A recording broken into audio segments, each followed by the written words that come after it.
Hello, this is a guy who likes fanfiction and is too lazy to read, so here is Neo Yondaime Hokage in audio form. Check the description for the links to the author. Chapter 76, The Leaves Among the Rocks. A week and 5 days later. Naruto, along with his entourage that consisted of Shikamaru, Shino, Kiba, Chuji, and Team 9, were journeying from Konoha to Iwa. When Shikamaru and the others learned of the diplomatic mission Naruto had in mind for them, they at first thought it was crazy. They very well knew that Iwa and Konoha were still on bad terms with each other, and they were very well aware of the hatred Iwa had for Naruto's father. Naruto understood their concerns and assured them that he wouldn't hold it against them if they decided not to accept the mission as his entourage. When he was asked why he chose them as his entourage instead of a group of jounins, he explained that he never went on actual missions with them that didn't involve babysitting, gardening or doing other mediocre jobs. So far they had been on the move, traveling for 4 days, and were finally moving through Tsuki no Kuni. While this was going on, Naruto was thinking about Shiho's progress in deciphering Orochimaru's blood double book. So far, Naruto was pleased that she was finally on to something and that it wouldn't be long until the book was finally decoded. Naruto-san, Lee spoke up, how do you suppose the people of Iwa will greet us? With anything but open arms, I presume, Naruto remarked. You picked us out for this mission knowing that you'll be having problems, Naruto, Shikamaru replied. Shikamaru, Naruto said, no one is without problems. Besides, take this mission as a lesson in handling relations regarding international affairs. And if anything, I have you guys to protect me.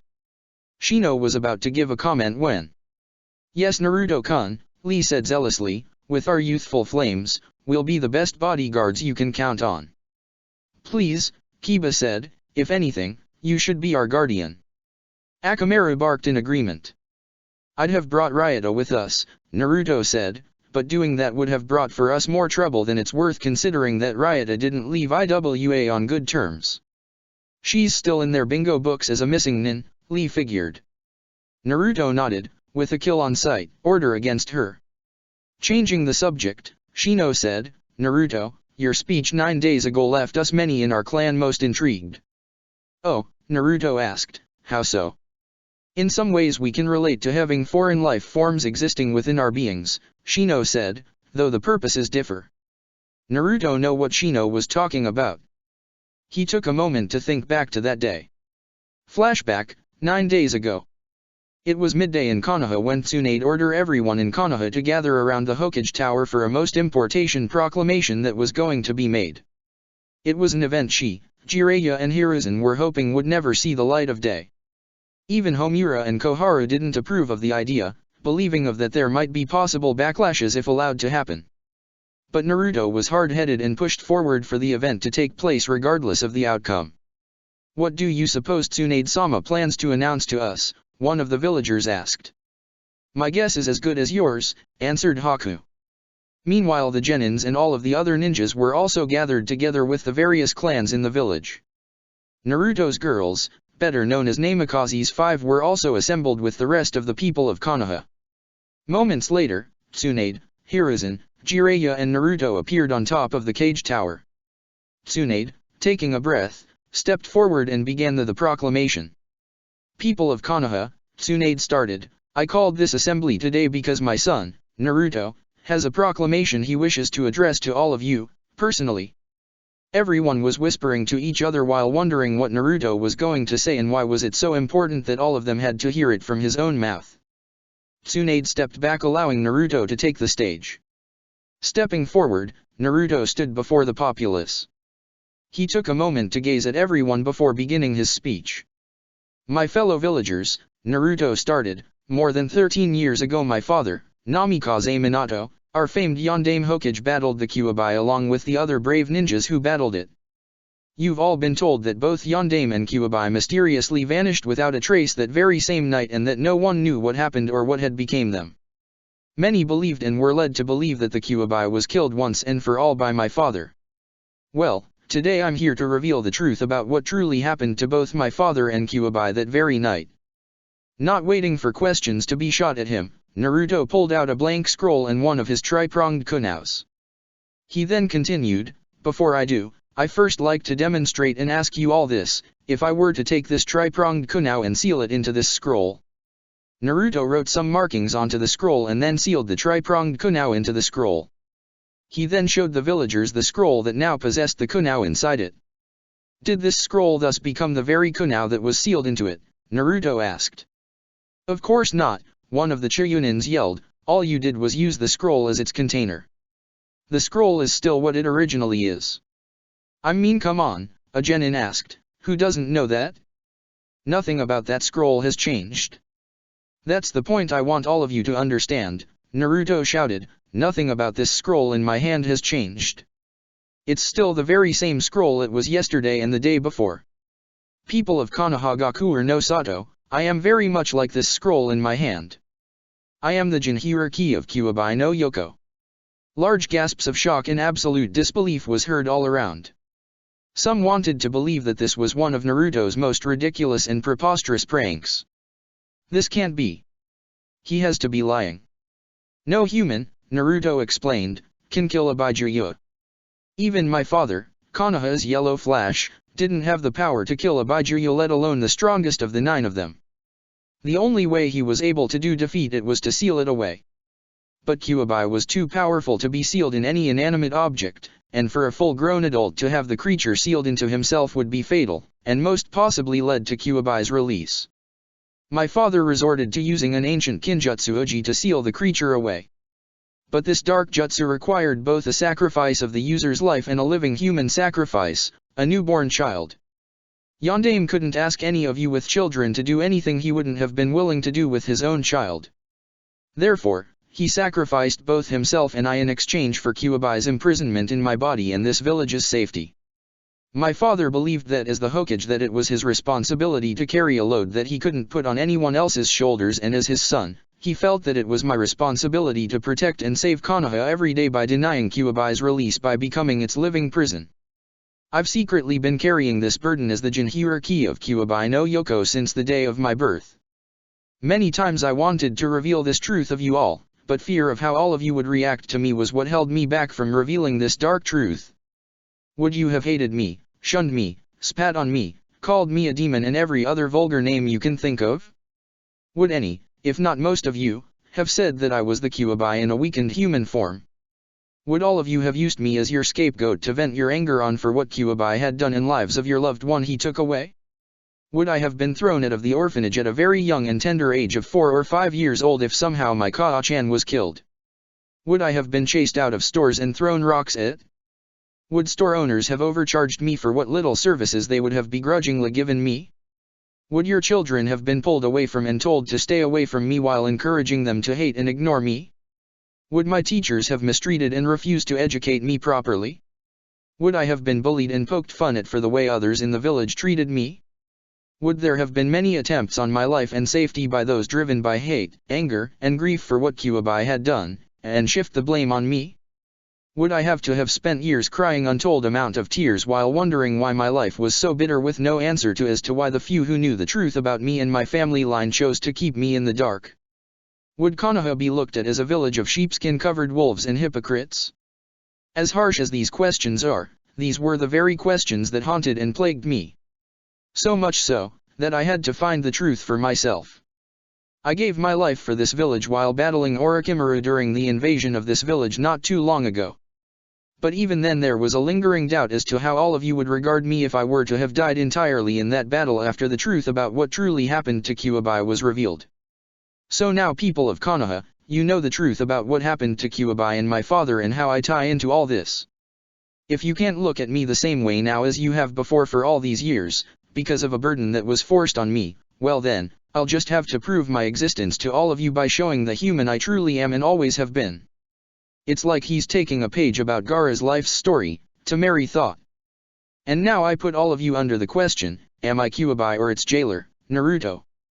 There was a long silence from the crowd. No one said a word as they soak in everything Naruto told them. He openly exposed himself as Konoha's hidden Jinhiriki. Many found what Naruto revealed to them very hard to swallow and accept. The very idea that Yondaime, the very Hokage they regarded as the greatest of the 5 Hokages, would damn his own son, his own flesh and blood, to a life as a living prison for Kyuubi was unthinkable. Yet that very truth came out of his own son's mouth. Others didn't know what to think or even how to react, especially after hearing the series of questions Naruto fired at them. If he's the Kyuubi, one villager thought in question, I wouldn't have ever thought that of him considering all the great things I ever heard about Naruto. Naruto died once protecting Konoha against Orochimaru, a Jounin thought, something that Dem Fox would never do. Naruto has always been selfless in putting the well-being and safety of others ahead of his own, Sakura thought. He even went up against Itachi and Kisame alone while trying to protect Ino and Hinata, and I know how much he cares for those two. He also went back to rescue Inari and Tsunami from that IWA ninja in spite of the fact that it was an obvious trap. Naruto is not Kyuubi. Naruto-sama helped me to open my eyes and saved me from damning myself in eternal self-pity and blaming everything on fate, Niji thought. Because of him, I was able to start making amends with Hinata-sama and the main house. Similar feelings was starting to circulate all around the villagers as they thought about everything they have seen and heard Naruto do in all the years he's lived in Konoha. Many acknowledged that Naruto took a very brave step in revealing such a shocking truth to them. It was a huge gamble he was taking, risking his reputation, status in the village, and how everyone close to him was going to be affected based on the villagers' reaction to his revelation. This went on for several minutes as Naruto awaited their reply. Just as the elite Jounin was about to speak again. Naruto! Naruto, Konohamaru, Mogi, and Udon yelled and cheered as they thrust their right fists toward Naruto with each cheer of Naruto's name they gave, Naruto! Naruto! Naruto! Naruto! Hanabi shouted following Konohamaru's example. Soon all of the children started shouting and cheering Naruto's name. Haku, Naruto's girls, and the rest of the genins started following the same course of action. It wasn't long until many others, ninjas, and civilians alike began doing the exact same thing. Collectively, everyone started cheering his name in unison. Naruto looked down at the villagers that all cheering him as their savior. A smile grew on Naruto's face as a few tears of joy and relief ran down his face before wiping them away. Would you look at that, Jiraiya said in surprise. The people actually don't hate and fear Naruto as though he was the Kyuubi in human form. That illustration Naruto gave with the scroll and kunai was a very ingenious way of paving the road and silencing any potential fear the villagers might have developed during the latter part of his speech, Hiruzen said. He was taking a very big and dangerous risk with this event, Tsunade added, always gambling with his life on the table. Jiraiya and Hiruzen were about to say something when. And yet, Tsunade continued, my son always come out the winner. End flashback. You're right Shino, Naruto agreed, in some ways we can relate to each other. But there are several major differences between our talents. I doubt I'll have to go into details to explain them, do I? That won't be necessary, Shino replied. What's it like? Choji asked.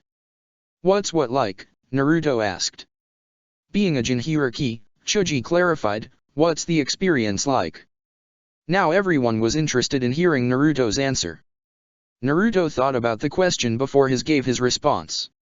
You want my honest answer, Naruto said. In truth, most if not all Jinchurikis would trade having a Byakuya sealed inside of them for a normal life. But doesn't having a Byakuya sealed inside you make you a lot more powerful and stronger than normal ninjas? Kiba inquired. I mean, don't you command the power of the creature itself? Sighing, Naruto decided to go into details explaining the truth life of the Jinchurikis. He told them everything Jiraiya and the others have told him years ago. He even told them about Gaara and his experience as the Jinchuriki of Tanuki the Ichibai. It was a most sobering story for the group to hear. Niji used to believe that his life was hard and unfair, blaming everything on fate. After hearing Naruto's explanation, he never felt more humbled and ashamed of his past actions. What a troublesome life you were spared from, Shikamaru remarked. I'd hate to live with that burden. Knowing you, Naruto replied, you'd have probably ignored everyone while lazily watching the clouds on your back on the grass. I probably would have, Shikamaru shrugged and agreed.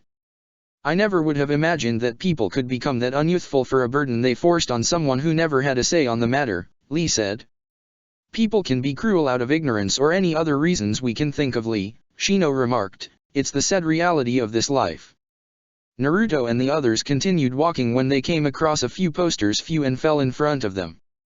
Naruto picked them up and found pictures of children on the posters with the word missing written on top of them. Quite a number of children that run away, you think? Choji asked. Either that or they were kidnapped, Lee said. From where, by whom and why, who knows? Well, there's little that can be done for the time being, Neji said, and besides it's not our mission to find them, if they're even still alive for that matter. Don't be so heartless, Neji, Tenten chided. Your own cousin was a near victim of an attempted kidnapping by a Kuno ninja years ago. You told the story to everyone yourself. Neji gave Tenten no reply. Naruto was quietly looking at the faces of all of the children on the poster. From what he and the others saw, all of the children were 11 years old and younger. So a string of kidnappings have been going on in Tsuki no Kuni lately, Naruto contemplated. Clearly none of these children are genins. I wonder if any ransoms in exchange for their safe return were made. Naruto-kun, what are you thinking about? Lee asked. Naruto dropped the poster and continued walking. Come on, let's keep moving now, Naruto suggested before the others continuing following him on their trek to IWA. We're about another 3 hours travel from our destination. 3 hours later. Naruto and his crew had finally made it to the main entry of IWA. Upon arriving there found IWA Jounins standing guard by the main entrance. Naruto stepped forward and presented their travel passes and diplomatic papers to the guards. We're ambassadors of Konoha and we're here for an audience with the presiding Tsuchikage, Naruto said as the Jounins reviewed the papers. Naruto didn't miss the dirty look they gave him and the others, but mostly him. The two IWA Jounins handed back the papers to Naruto and allowed their access into their village, though they did so begrudgingly. As the group entered. You're still not welcomed here, Namikaze, one of the IWA Jounins sneered, causing Naruto and the others to momentarily stop as the Jounin continued. Just keep in mind that this isn't Konoha. So don't get comfortable. Kiba was about to give a retort, but Naruto raised a hand telling him to ignore the ninja as they went on their way into the village. Aren't we even going to be escorted to the Tsuchikage Tower? Tenten asked. Obviously not, Neji replied. We're practically on our own. As Naruto was entering IWA with his entourage, he along with the Konoha ninjas couldn't ignore the looks they were receiving. Many of them weren't pleasant ones either, and others sneered at the sight of Naruto. The very idea that he was dressed in his late father's image and wearing the same white cloak as the yellow flash angered many of the civilians and ninjas present, except his new flame design cloak said Konoha's second flash on the back in red kanji. Naruto was practically a walking reminder to many of them. It seemed mocking to many of them that the next yellow flash, the son of Namikaze Minato, was freely walking through their village with an easy pace. Shikamaru and the others saw how some of the IWA nins were whispering and seething them at, but mostly at Naruto. So much for the welcoming crew, Kiba remarked. I feel loved already. Bad blood still exists between our two villages, Neji said. Not everyone has the ability to let go of old grudges, Shino said. Some would even go as far as to pass it on to the next generation. Naruto, Choji said, maybe you should have worn something different. I don't think the people like the fact that you look so much like your father. That's too bad, Naruto said, but even if I did change my choice of clothes for this mission, it would do nothing to change my heritage or whose son I am. Besides, I refuse to deny myself or the person I worked hard to become just to satisfy a few ignorant people. You know they can hear you, right? Tenten remarked.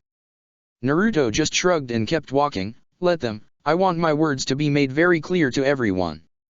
You're on your way to becoming popular with the IWA populace with that attitude, Shikamaru remarked cynically. There was a young 12-year-old girl with long silver white hair that reached down her back following them from the shadows, /n, think of a young Tessa from the anime, Full Metal Panic. Moments later, a dirty diaper was hurled in their direction. It landed in front of Naruto, being merely a half-foot away from him. Naruto looked to his left to see the female preteen that threw the diaper at him. He wasn't at all surprised that no one did anything against the preteen for her offense to him.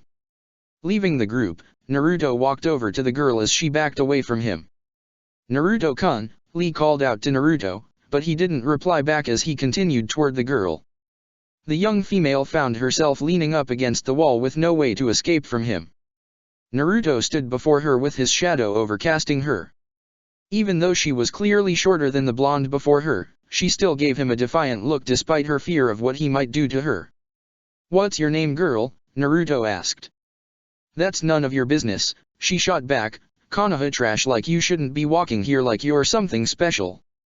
You're quick to insult me while disregarding whatever consequences your actions might bring upon you," Naruto said. "Did I or any of my friends do anything for you to have a disliking of us?" "I can care less for your friends," the girl spat. "You're the problem." "Me?" Naruto asked. "How so?" "You're the son of that bastard," the girl retorted, "and the very fact that you chose to dress and look like that bastard while walking through our village like you're something special is disgusting. Why don't you do all of us a favor and get the hell out of our village?" The elite Jounin said nothing to the girl as everyone waited for what he was going to do next.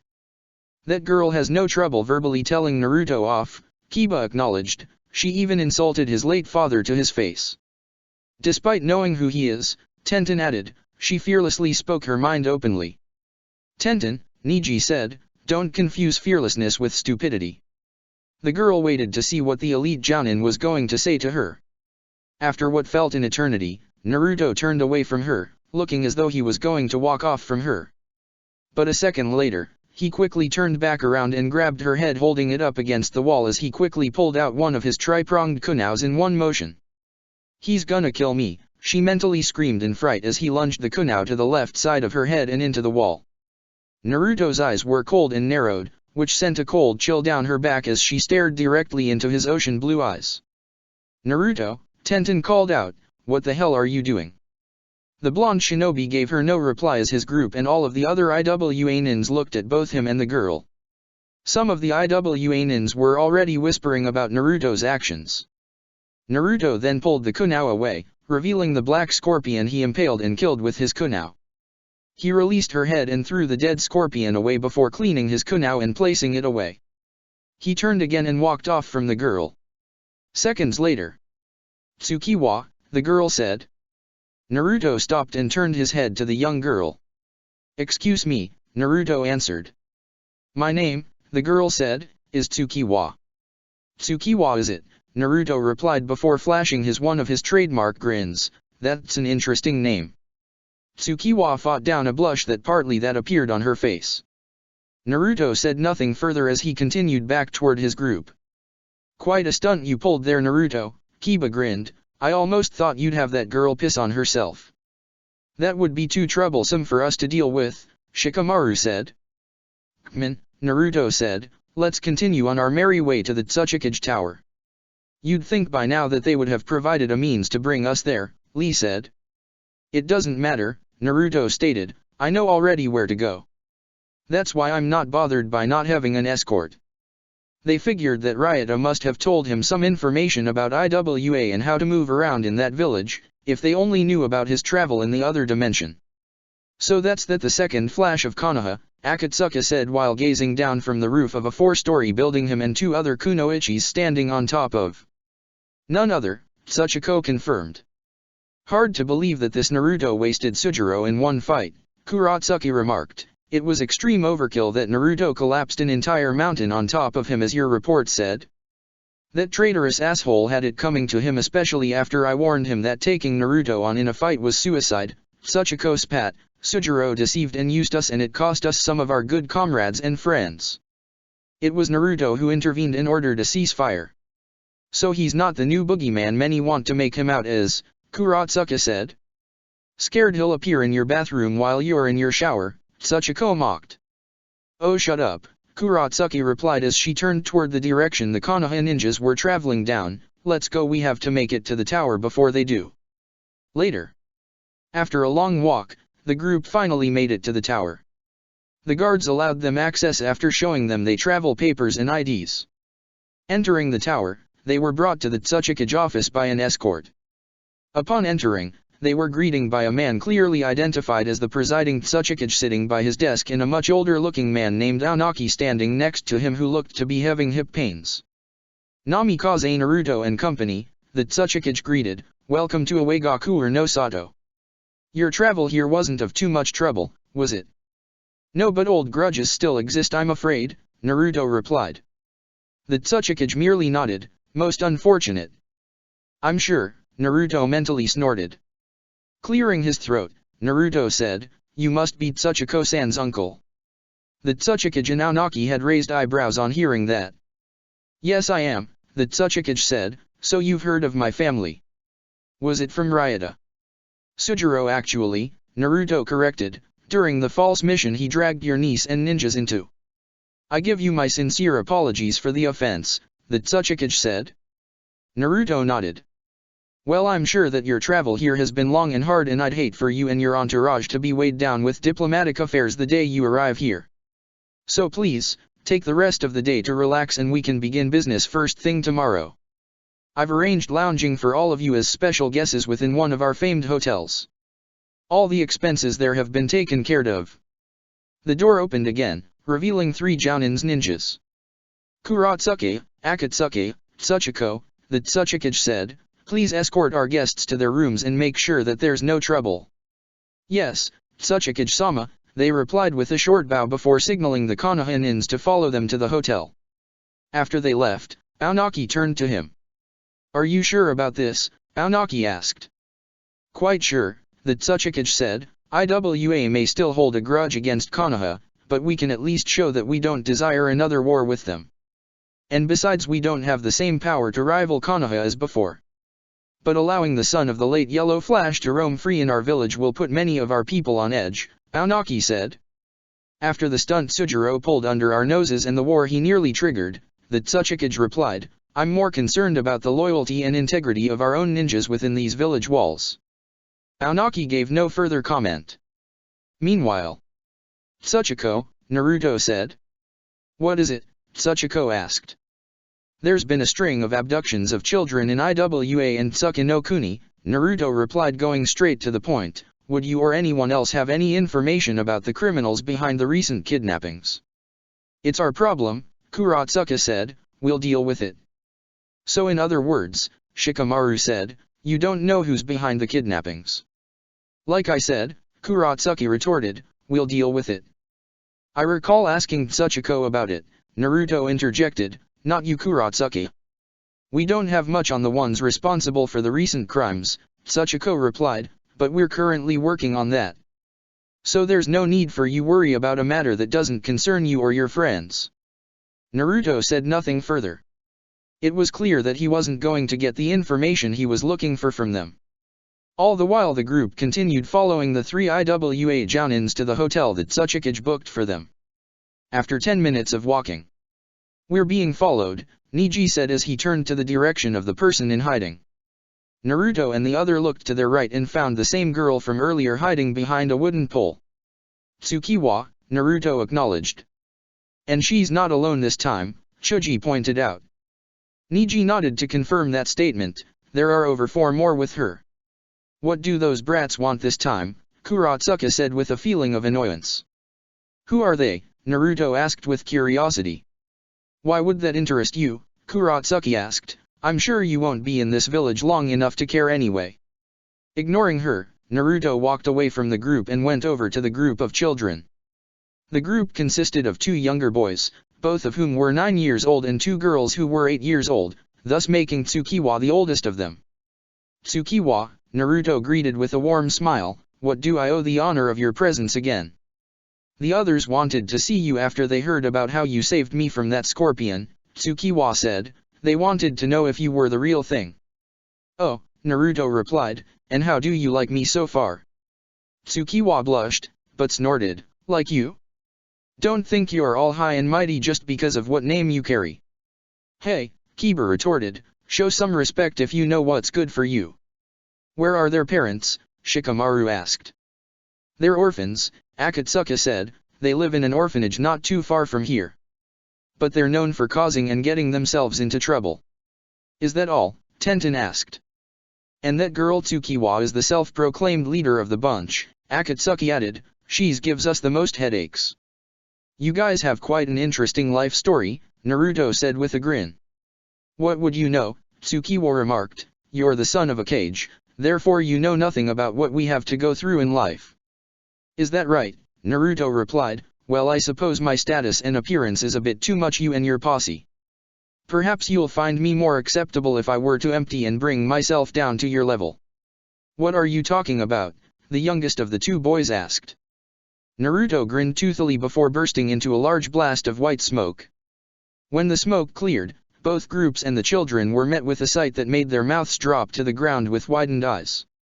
Perhaps you'll find this version of me to be more suitable for your group now, Naruto said with a huge grin in his Naruto form, with the birthmark facial whiskers, the whole bright orange, blue and white jumpsuit and sandals with his height reduced and his voice altered. Plus he was wearing blue goggles instead of his Konoha head protector. What the hell, Kiba shouted with a stupefied expression, Naruto, what are you doing? Have you lost your mind? The kids found Namikaze Naruto too much to handle, Naruto said, therefore I changed into my younger alter ego, Uzumaki Naruto, future Hokage of Konoha, Dadabiya. Dadabiya, Shino repeated with a confused look. Is that even a word? Tenten asked quizzically. Is he a dumbass at heart? Kuratsuka screamed in her head. Naruto, Shikamaru reminded, you said you came here for diplomatic purposes, not to play silly games with a pack of troublesome children. Don't be such a meanie, Naruto replied, and learn to have some good fun once in your life. Is he for real? Kuratsuki remarked. Are you sure this is the same guy that's feared by many? No one said he had the capacity to be an absolute moron, Tsuchiko whispered to her. I heard that, Naruto remarked. Tsuchiko cleared her throat trying to excuse herself. Minato now looked at Naruto with concern. What are you trying to pull here? Minato asked. I'm trying to appeal to these kids, Naruto replied, what better way than to stoop to their level? Minato sensed that Naruto had an ulterior motive to his actions. I just hope this plan of yours doesn't backfire, Minato said. Naruto mentally shrugged and then turned to the young group of 5, what do you guys do for fun? Are you trying to make an idiot out of yourself in front of everyone? Tsukiwa retorted, if people see you like this while being around us, people will think that you're dash. Let them say what they will of me, Naruto interjected, I honestly don't give a damn. If I feel like hanging with a group of orphans like you guys, then that's my business, not theirs. I'm not too important or too busy to get to know and spend time with you guys, am I? Tsukiwa turned to the other 4 and saw that they really liked Naruto. Can he come and play with us? One of the 2 younger girls pleaded, please. He's not like the other ninjas and grown-ups, the older of the 2 boys said with a smile, he's really funny. Tsukiwa sighed and consented, I guess it wouldn't be that much trouble then. Terrific, Naruto said before turning to the rest of the group, I'll catch up with you guys later. Report any problems to me and try to stay out of trouble until I return. I hope you take your own advice, Kiba muttered his breath. Ignoring him, Naruto turned to the orphans and asked, so, who here wants to play ninja with me? What kind of ninja plays ninja? Tsuchiko asked out loud with a less than impressed expression. Trust me, Kiba replied, he did this frequently back home with 3 other kids. Kiba and the others watched Naruto walk off with the group of orphans. Aren't you guys going to get him to knock off this foolishness he's doing? Kuratsuki asked. No, Shikamaru said flatly, for the reason that he outranks us and he gave us a direct order. He'll chew us out if we disobey. Besides, Naruto has a way of making things go his way. Therefore, it would just be too much of a drag to try to make him do otherwise. So, will you be so kind as to continue escorting us to our hotel rooms please? Kuratsuka grumbled something incoherent under her breath, but she and the other 2 complied. That clown Naruto is going to add to the headache I'm going to have later, Kuratsuka sighed. Chapter 77, Let's Play Ninja. Naruto, while in his Naruto form, continued strolling through IWA with the 5 orphans keeping company with him. Tsukiwa walked alongside Naruto at his right while wondering if what was happening was really happening. Stopping into a store, Naruto purchased a red marker and 5 white headbands. After buying the items, he and the group with him left the store and continued on their way. Naruto Nyakan, Sito, the younger of the 2 boys asked, since we're not really ninjas, how are we going to play this game of yours? With a typical large goofy grin, Naruto replied, easy. I'm going to give each of you a task. But the point of this whole game is to carry it out without getting caught.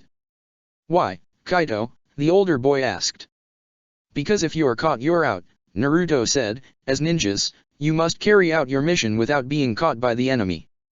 It'll be big trouble if the enemy ever catches you. Everything must always be done carefully without alerting the enemy of your goals. This sounds interesting, Tsukiwa admitted. How do you want us to play this ninja game? First rule, Naruto explained, never discuss ninja business in public site where people can hear and see you. Ninjas are all about secrets and deceptions, and any one of these people could turn out to be a ninja in disguise. Like you, Tsukiwa pointed out. Very much so, Naruto said before turning and flicking her on the forehead. What was that for? Tsukiwa barked. Here's a code of the ninja I live by, Naruto replied, never betray your comrades. What are you talking about? Tsukiwa asked with a confused look as she rubbed her head. How did I betray you? By pointing me out verbally as a disguised ninja in a village of ninjas I'm a foreigner to, Naruto explained, you exposed and betrayed me. An act like that can lead not only to my death but also the deaths of your other comrades and your own. Remember, while I'm in this form, I'm wearing goggles, not a head protector marking me as a ninja. I'm Uzumaki Naruto, an ambitious orphan with big dreams in life. Okay. The group nodded. Good, Naruto said, now let's find a suitable spot for us to discuss your missions. How about the playground, Zoe, the older of the two 8-year-old girls suggested. There are hardly any people there during this time of day. Okay then, Naruto replied, just lead the way. Naruto followed the 5 orphans to the spot in the park they habitually hang out at when they weren't in the orphanage. True to the girls' words, there was hardly anyone at the park. We're here, Naruto Nyakan, rookie, the younger of the two 8-year-old girls, said. Perfect, Naruto smiled, now let's get this game started. Naruto took out the red marker and white headbands he bought from the store. With the marker, he drew a red spiral in the middle of each headband.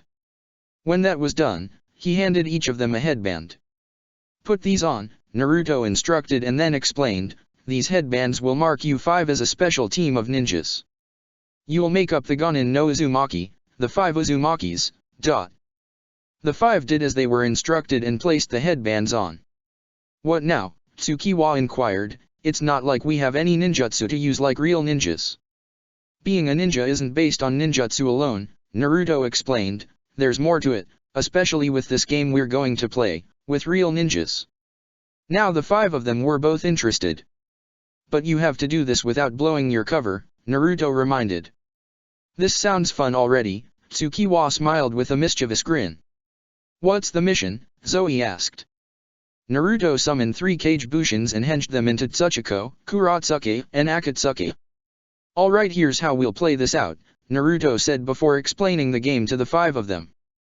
Meanwhile, Shikamaru and the rest of the Konoha ninjas were at their destination within Tsuchiko, Akatsuki, and Kuratsuki. When the clerk at the front desk asked about Naruto's absence, he was simply told that Naruto was out tending to some business involving troublesome orphans. How long do you suppose Naruto will be playing with those children? Tsuchiko asked as they made their way to the 7th floor of the hotel. My guess is as good as yours, Tenten replied, he never said when he'd be back. I almost feel as though this Naruto is mocking us, Kuratsuka stated.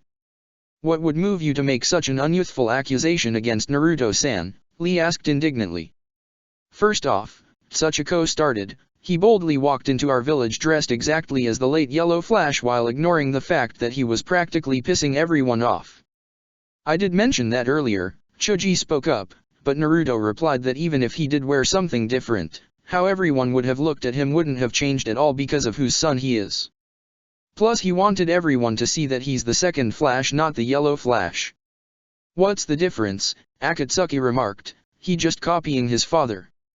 But he's not his father, Shino spoke up, regardless of their striking resemblance.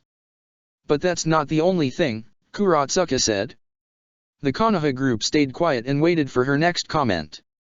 He so brazenly turned himself into an orange-clad brat with that stupid smile pasted on his face, Kuratsuka said, he's basically saying, I am so untouchable, that I can parade around your village as a childlike jester and your protectors are too scared to stop me.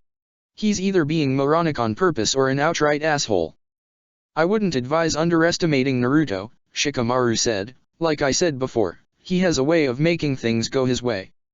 After this little impromptu play session is that orange-clad brat playing with children, Kuratsuki remarked. The Tsuchikage Council of IWA might not take him seriously. I mean, he's supposed to be a dignified representative for your village, correct? I'm sure no harm could come out of Naruto having a little fun with those kids, Choji assured. I will admit that though he's acting a little childlike, Niji added, I highly doubt he came and brought all of us here to solely play games and disregard the diplomatic purpose of our mission with him. I assure you that wouldn't bode well for him back in Konoha. Indeed it wouldn't, a voice said from behind. The group turned to see Naruto approaching them. You're back, Tenten said, stating the obvious. Were you worried? Naruto remarked. Tenten snorted at him. Naruto-san, Lee greeted, your time with those 5 orphans was well spent, yes. Yes indeed, Naruto replied before he decided to spite the rest of the group. I can honestly say that their enthusiasms and spirits are prime with the springtime of youth. Oh no, Tenten and Niji mentally bawled, damn you Naruto. Yosh, Lee shouted loudly and enthusiastically with clenched fists and tears, anime tears, even here in IWA the burning fires of youth shines brightly. Truly an inspiration those 5 youths are. I will use such inspirations as a motivation to drive me to brighten my flames to higher levels than before. At that moment, logic be damned, a sunset at the beach with crashing waves on the shores in the background appeared behind Lee. The IWA Jounin's eyes started twitching involuntarily at the scene. Where the hell did that genjutsu come from? Tsuchiko asked with a confused expression. We still haven't figured that out, Niji remarked. Is your green-clad friend always like this? Akatsuki asked. Don't ask, Tenten replied, you're better off not knowing.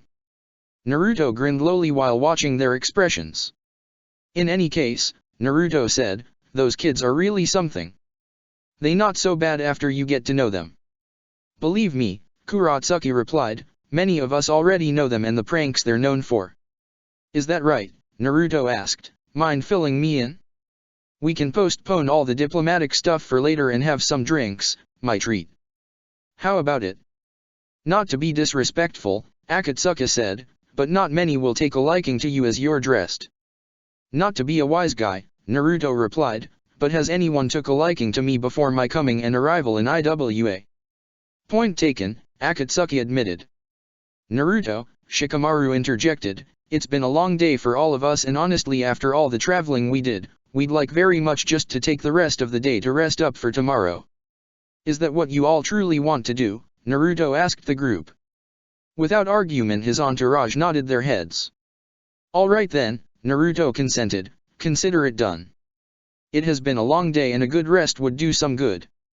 If there's nothing else, Kuratsuki said, we'll take our leave now. We'll see you tomorrow at the Tsuchikage Tower, Tsuchiko said before she and the two with her left the group and exited the hotel. Do you guys really want to rest up? Naruto asked. Somewhat yeah, Shikamaru shrugged, but later we'd like to look around and check the village out. Alright then, Naruto said, go rest up and I'll meet back with you guys later. Were you really going to treat those 3 to drinks Naruto? Kiba asked. No not really, Naruto admitted, I knew they wouldn't have accepted my offer anyway, even if I really was here.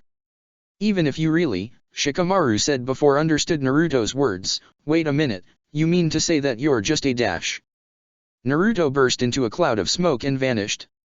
Kage Bushin, Shikamaru concluded. He was never actually here, Niji acknowledged. Troublesome blonde, Shikamaru remarked before changing the subject, come on. We did ask to rest up for a bit. So let's get some well-needed sleep. You're just as lazy as ever, Kiba said. Shikamaru just shrugged. Back at the park. Well that takes care of that, Naruto thought while absorbing the memories of his dispelled clone, I wonder how those little pranksters are doing. Naruto made his way back to the group of orphans to watch them at work. It wasn't until another 7 minutes when Zoe and Riku of them got caught by one of Naruto's Kage Bushins which was hinged into Akatsuki. 3 minutes later Sito and Kaito were caught by Tsuchiko, and finally, Tsukiwa was caught by Kuratsuki. You were all caught, Naruto announced, mission failed. Come on Naruto Nyakan, Sito said, It was hard trying to pry into their conversation without getting caught. "Don't worry," Naruto assured, "that wasn't a real mission. If were, you all would be dead. Keep in mind you're all playing the roles of ninjas, not actually becoming them. So let's have some fun and go at it again. And this time, try not to get caught." "What do we get if we succeed?" Rookie asked.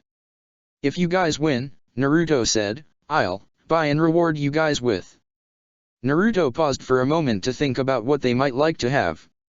"Well," Tsukiwa asked, "what will you buy and give us in return?" "How about," Naruto suggested, "ice cream and the highest quality you can with gold leaves from Amagiri-ya, as much as you can eat." /n, a yukin is a tasty chocolate treat. Watch episode 178 of the first Naruto arc before Shippuden.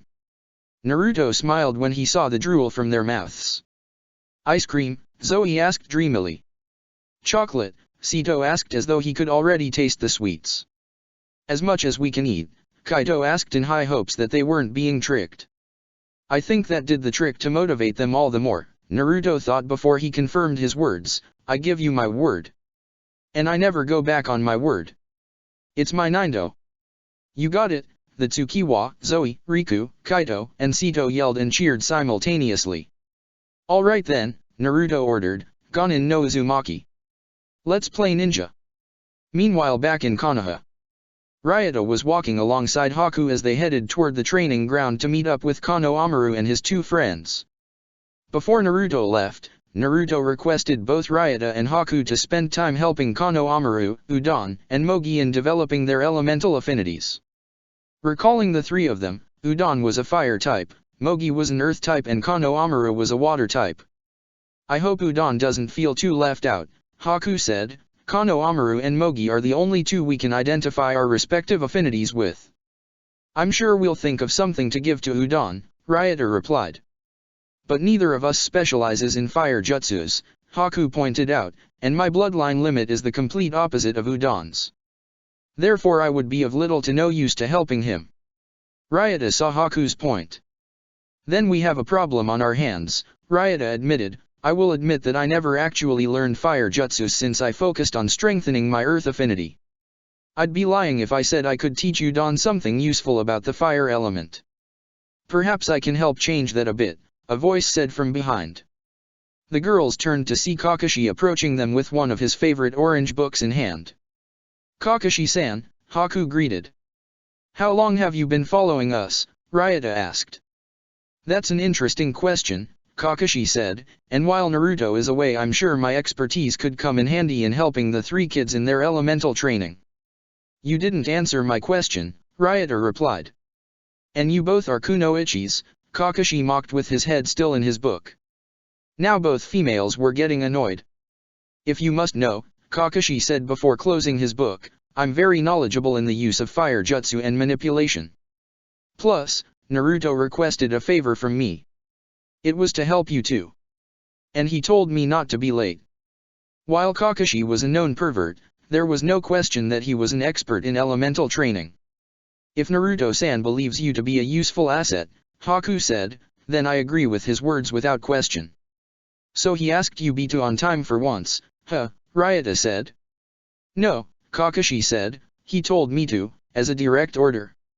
"Were you threatened?" Ryota mocked. "No," Kakashi replied, "he just pulled ranks of me." "Well, it got the job done," Ryota said. "Just don't go around reading that book of yours while in front of the kids," Ryota said. "What?" Kakashi remarked, "and smear my good name." "Whatever," Ryota replied, "let's just continue heading to where we were going." Later at the training ground, Kano Amaru and his two friends were waiting for the new teachers to arrive. "Can you believe it?" Kano Amaru said excitedly, "Today is the first day of our elemental training. Naruto Nyakin said he arranged for some ninja to teach us while he's away," Udon commented. "I hope that we measure up to their expectations." "We'll surpass all of their expectations," Kano Amaru said confidently. "Yes we will," Mogi agreed. "It's good to see such optimism before the training actually starts," said a masculine voice. The three youths turned to see Kakashi, Haku, and Ryota approaching them. "Haku-san, Ryota-san, and Kakashi-san," Mogi greeted, So Naruto Nyakin sent you three as our new teachers. Yes, Haku confirmed, each of us are specialists in our respective affinities, which actually relates to your affinities. Therefore, Ryota said, each of us will take each of you to be trained in mastering your affinities. Sweet, Kano Amaru said. As excited as you three may be, Kakashi said, here's something to know, your training will not be as easy as any of you may think. One of you may be faster at learning to control and harness your elemental abilities than the others or vice versa. However, that doesn't by any means indicate that one of you are slow learners and have to spend a long time learning to increase your strength in harnessing your respective affinities. Understand that each of you is different and thus each of your affinities requires different amounts of time to develop. Naruto understood this and he expects you three to understand this as well. Am I understood? The three youths nodded their heads in agreement. Good, Kakashi said giving a nice smile. Now, Kano Amaru. Yes, Kano Amaru respond. It's clear that you're a water elemental ninja, Kakashi said, therefore, you'll be undergoing training with Haku as your teacher. Mogi. Yes. Since you were identified as an earth elemental, Kakashi explained, you'll be trained by Ryota. And Udon, I'll be assisting you with your fire element. Now each of you, go to your assigned teachers. The three youths did as instructed and went to the teachers they were assigned to. Thus their elemental training was soon to be underway. Back in Uegakure, Shikamaru and the team were walking about through Iwa looking around the village. They weren't getting as many ugly looks as they were earlier before while others ignored them. They decided to pay the people no mind as they went on their way. Where's the team leader again? Kiba asked. In case you forgot, Shikamaru replied, he's out playing games with orphans instead of getting himself prepared for tomorrow's meeting with important village officials. That isn't really responsible of him, Niji remarked. Hayashi-sama would have frowned on his actions were he to be here to see that. Still, Choji spoke up, Naruto has a way of surprising people, and unlike you Shikamaru, he doesn't plan ahead. He plans as he goes. Yes, Shino agreed, that's what makes Naruto-san the #1 most surprising ninja. If that's the case, Tenten remarked, what's his next surprise? Get out of my store. I had to ask, Tenten remarked as she and the group hurried to the sound of the ruckus. Entering the ice cream and candy store, they found Naruto, back to his normal appearance with the 5 youths with him, being yelled at by the female clerk who looked no older than 28 years old. Are you refusing me service? Naruto asked. We don't serve your kind here, the female clerk said, so leave. It feels like the same bullshit my alter ego had to put up with most of his life, Naruto thought sourly, what do you mean by my kind? We don't cater to namikaze, the clerk retorted. You say it as though the name was some kind of disease, Naruto remarked. You shouldn't be talking to Nyakin like that, Zoe retorted, if you know what's good for you then you better show him some respect. You kids actually look up to this guy, the clerk asked incredulously.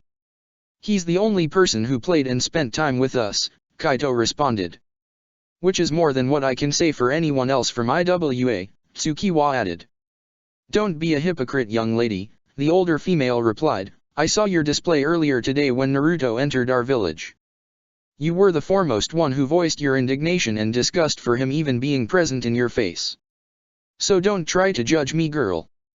Tsukiwa blushed from embarrassment from being reminded of her earlier actions but there were more reasons to why she behaved toward Naruto earlier the way she did.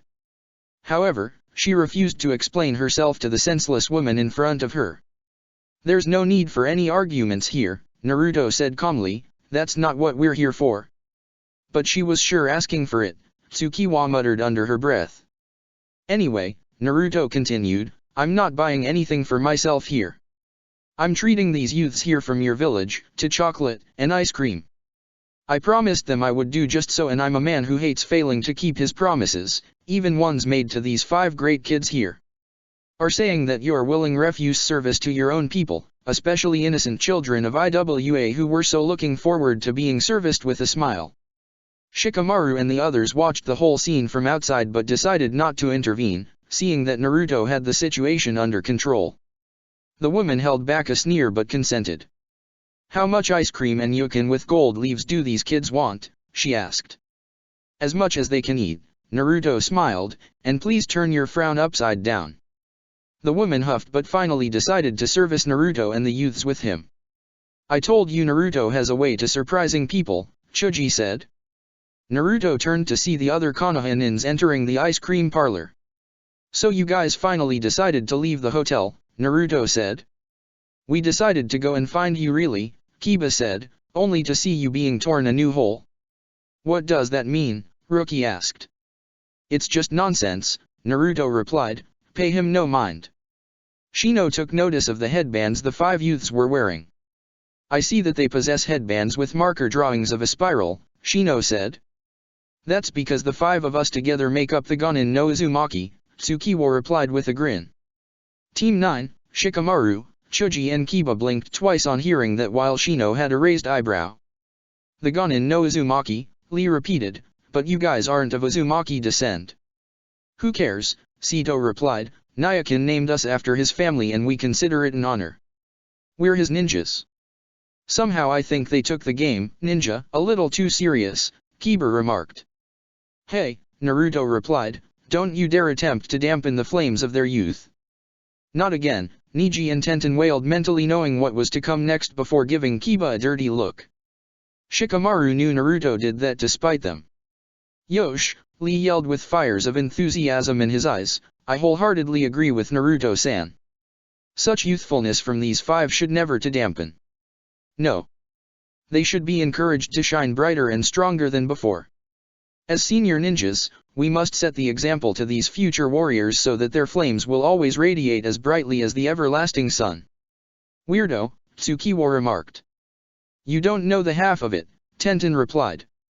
The clerk returned with a large bowl of vanilla, chocolate, and strawberry ice cream, enough to feed the 5 of the youths with extra that could be left behind.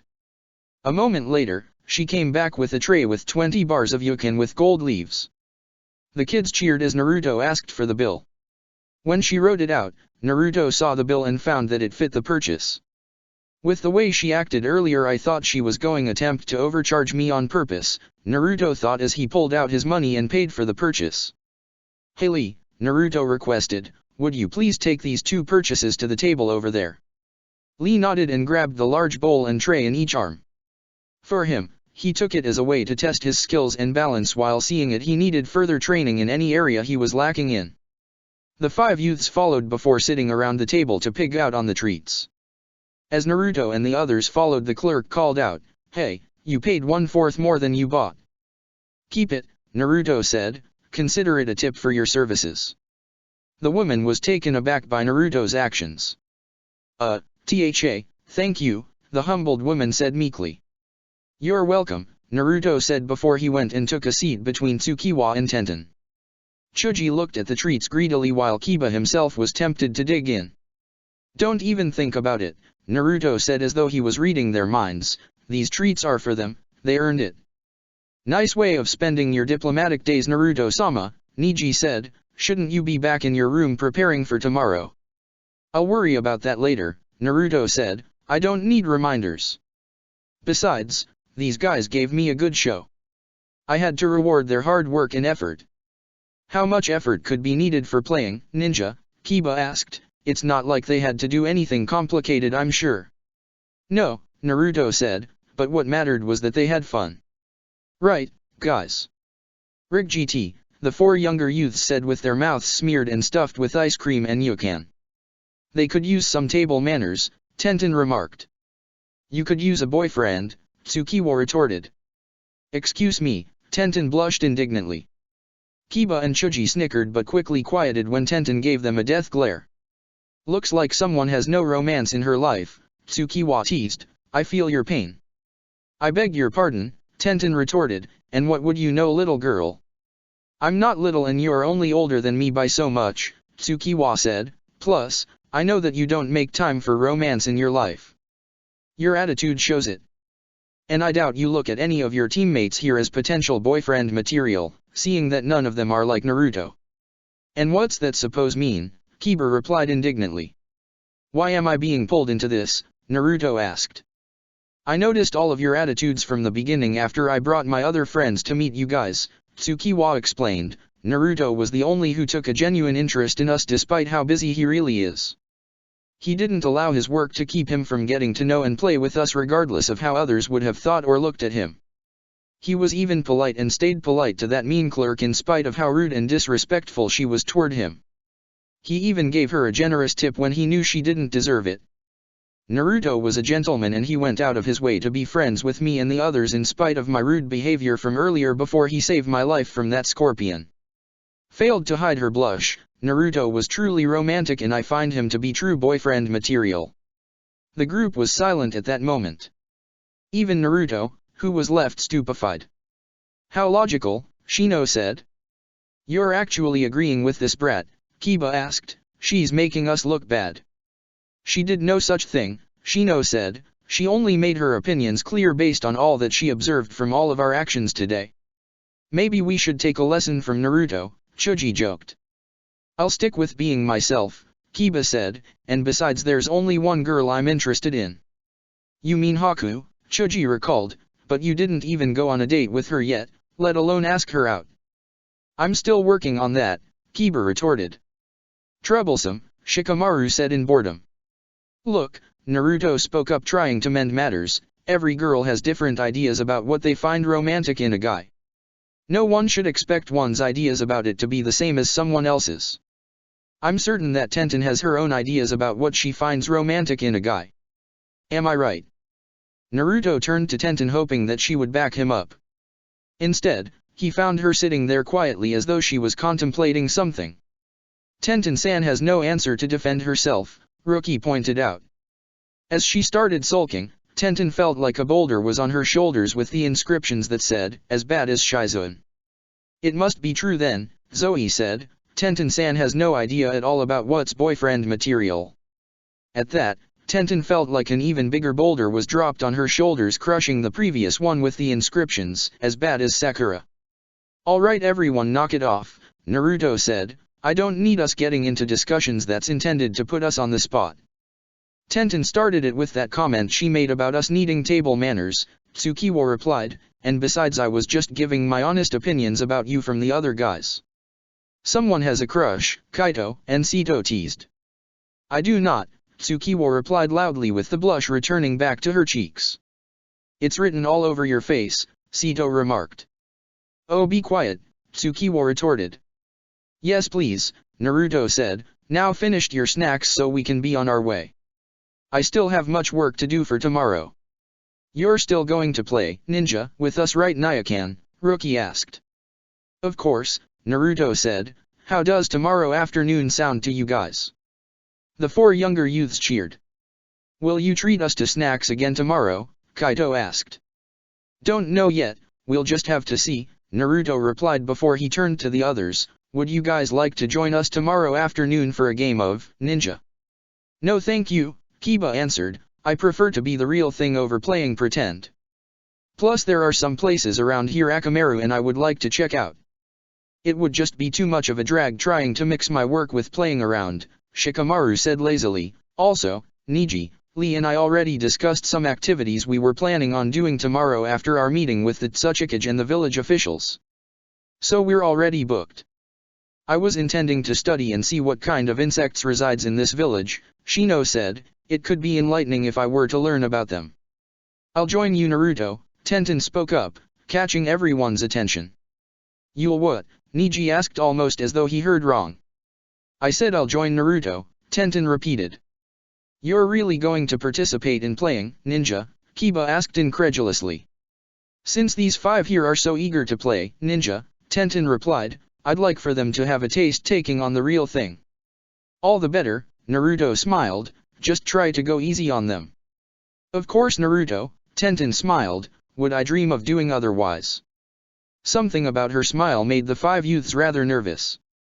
Later that evening, after Naruto dropped off the orphans to the orphanage, the Konoha team returned back to the hotel. The matter of who sleeps in which room wasn't really an issue seeing that each room had 2 beds, a bathroom, a refrigerator, and a television. Choji and Shikamaru were in one room, Kiba and Shino were in another, Lee and Niji were in the third room, and the last room was shared between Tenten and Naruto. The guys didn't take long falling asleep after cleaning themselves up. While everyone else was asleep, Tenten was the only one who was still awake and sitting up in her bed. Despite her teammates telling her to drop and forget about the topic, Tenten was still bothered and annoyed by the remarks made about her earlier in regards to not having a boyfriend. I know that you don't make time for romance in your life. Your attitude shows it. My attitude, Tenten thought, what would that snob know? As a kunoichi, Tenten was competent, intelligent, and very skilled in the use of weapons of various sorts. Even now she continued to admire Tsunade as a prime female role model and she so much desired to become like her. Tenten always prided herself in her abilities as a weapon mistress and though she never thought about it much, she was indeed a beautiful teenage girl with potential. Her sensei, teammates, and others knew her as tomboy, but always held on to her femininity. Yet, as she thought about it, she realized that not one guy ever asked her out, not once. I'm certain that Tenten has her own ideas about what she finds romantic in a guy. Tenten turned to look at Naruto's sleeping form on the other bed. He was still dressed in most of his jounin uniform with his vest and cloak hanging on the coat rack. Though Naruto was expressing his confidence in what he said about Tenten, in truth, Tenten didn't know much about romance. In fact, she didn't know anything about it. She never kissed a boy either. Org. What does it matter anyway, Tenten thought in frustration while shaking her head before lying back down, so what that I don't have a boyfriend? So what if I don't make time for romance? So what if guys never asked me out? I'm sure all of those guys wouldn't have measured up to my standards anyway. Tenten rolled to her side away from Naruto in the attempt to fall asleep. But her sleep kept escaping her as Tsukiwa's speech about Naruto and her other male teammates kept replaying in her mind. Damn it, Tenten thought with her frustration never leaving her, why does what that girl said bothers me so much? Chapter 78, Terms of Discretion. Later that night. In a cave a good distance from IWA, there were torches lit to give the dark chamber a good measure of light throughout. The cave itself had many tunnels and passageways and a large underground river leading to the sea following through. There were 2 ships anchored and docked at the base of the river. Cargo of various kinds were also stacked and organized around the dock area. Ninjas and sailors could be seen moving about taking care of whatever affairs they had to attend to. In another section deep within the cave, large groups of children between the ages of 7 and 13 were inside holding cells with bandits guarding the doors. Some of the children were crying about wanting to leave and go home while others were trying to console them. What are they going to do with us? One 10-year girl asked. I don't know, her 12-year-old sister replied, but I know it's not anything good. Do you think mother and father will find us? The younger sister asked. I can't say for sure, the older girl said, these criminals are ninjas and our parents are just regular civilians. But they will find and rescue us, won't they? The younger girl replied a bit louder. Quiet in there you brats, the bandit guard commanded sharply. Let us go you bully, one 10-year-old boy barked. I'm afraid I can't do that, the bandit guard said, you all serve a purpose for my leader and releasing you kids isn't in our leader's agenda. We have nothing to give to your so-called leader, one 13-year-old boy yelled. That's where you're wrong, the guard said, when the time come, you'll all serve the purpose my leader has in store for you all here. Whatever that purpose was, the youths knew that it was no good. The following day, Naruto and his entourage were being escorted to the Tsuchikage Tower with Kuratsuke, Akatsuki, and Tsuchiko up ahead of them. While on their way, Tenten was still thinking about what Tsukiwa said to her the previous day. Are you still thinking about what Tsukiwa said yesterday? Niji asked. Tenten just sighed, was it that obvious? Tenten, Niji said, it's clear that what that orphan girl said yesterday is troubling. But you can't allow yourself to be distracted by such irrelevant issues while we're making our way to see important council officials of this village. It won't bode well if they were to see that such topics as dating and looking for romance is your current concern. Please put aside such thoughts and ready your mind for the coming meeting. We are representatives of Konoha and we must show that to be our prime concern. I understand Niji, Tenten remarked. Niji nodded and said nothing further. Shikamaru looked at Naruto and saw that he was deep in thought about something. What's on your mind if you don't mind my asking Naruto? Shikamaru inquired. Just thoughts about the kidnappings that have been taking place in this village in Tsukinokuni, Naruto said in an undertone for only him and Shikamaru to hear. I know that there's more to these abductions that our escorts aren't telling us. I believe it goes without saying that the rest of us suspected that too, Shikamaru replied, considering that they blatantly refused your help and cooperation. Be that as it may, Naruto said, but currently I'm doing some of my own investigating and I suspect that these kidnappings is an inside job. What drew you to that conclusion? Shikamaru asked. When you saw that poster of those missing children, Naruto asked, didn't you notice anything about those youths? I did, Shikamaru said, none of them are ninjas and they're not from any renowned clans. Precisely, Naruto said, they're just regular children from regular families. I'm not in any way saying that the IWA ninjas aren't doing their jobs, but in my opinion were the ones that were kidnapped to be ninjas or members from prestigious clans like ourselves, there would be more zeal in locating and tracking down those missing children, especially if they possessed a prized bloodline limit. Like the Byakugan, Shikamaru said.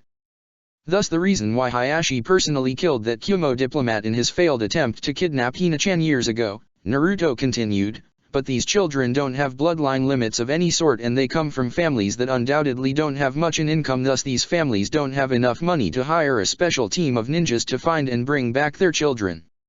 Which is why you're choosing to take the job yourself even when no one asked or hired you to, Shikamaru remarked, you're such a troublesome ninja, Naruto.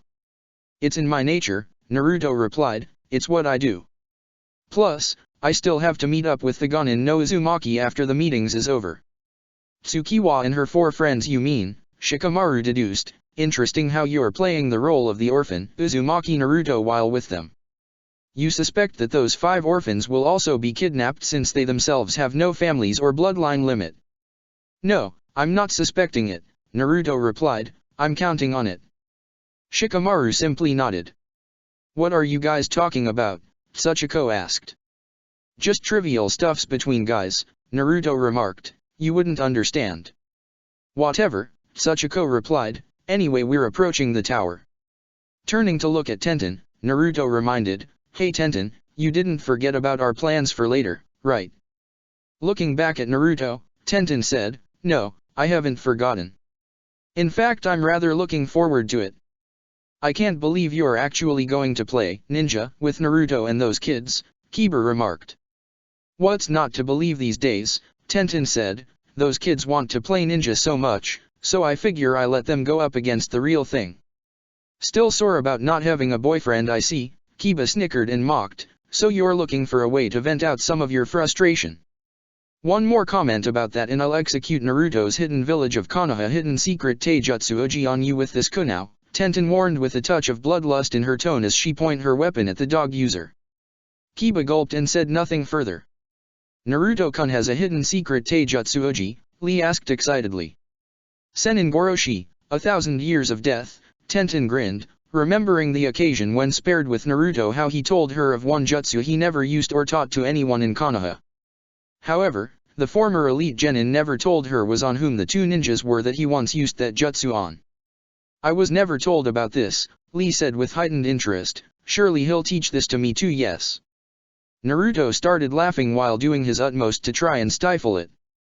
Soon even Tenten started laughing since none of the guys in the group besides Naruto knew what that maneuver entailed. It's safe to assume that this must be an inside joke between Tenten and Naruto, Shino said after a long period of silence. Niji and Shikamaru nodded in agreement. I don't think that Taijutsu Oji suits you, Lee, Naruto remarked, you're best sticking to your training method as it is. What the group didn't know was that Naruto never actually taught Tenten the Senin Goroshi.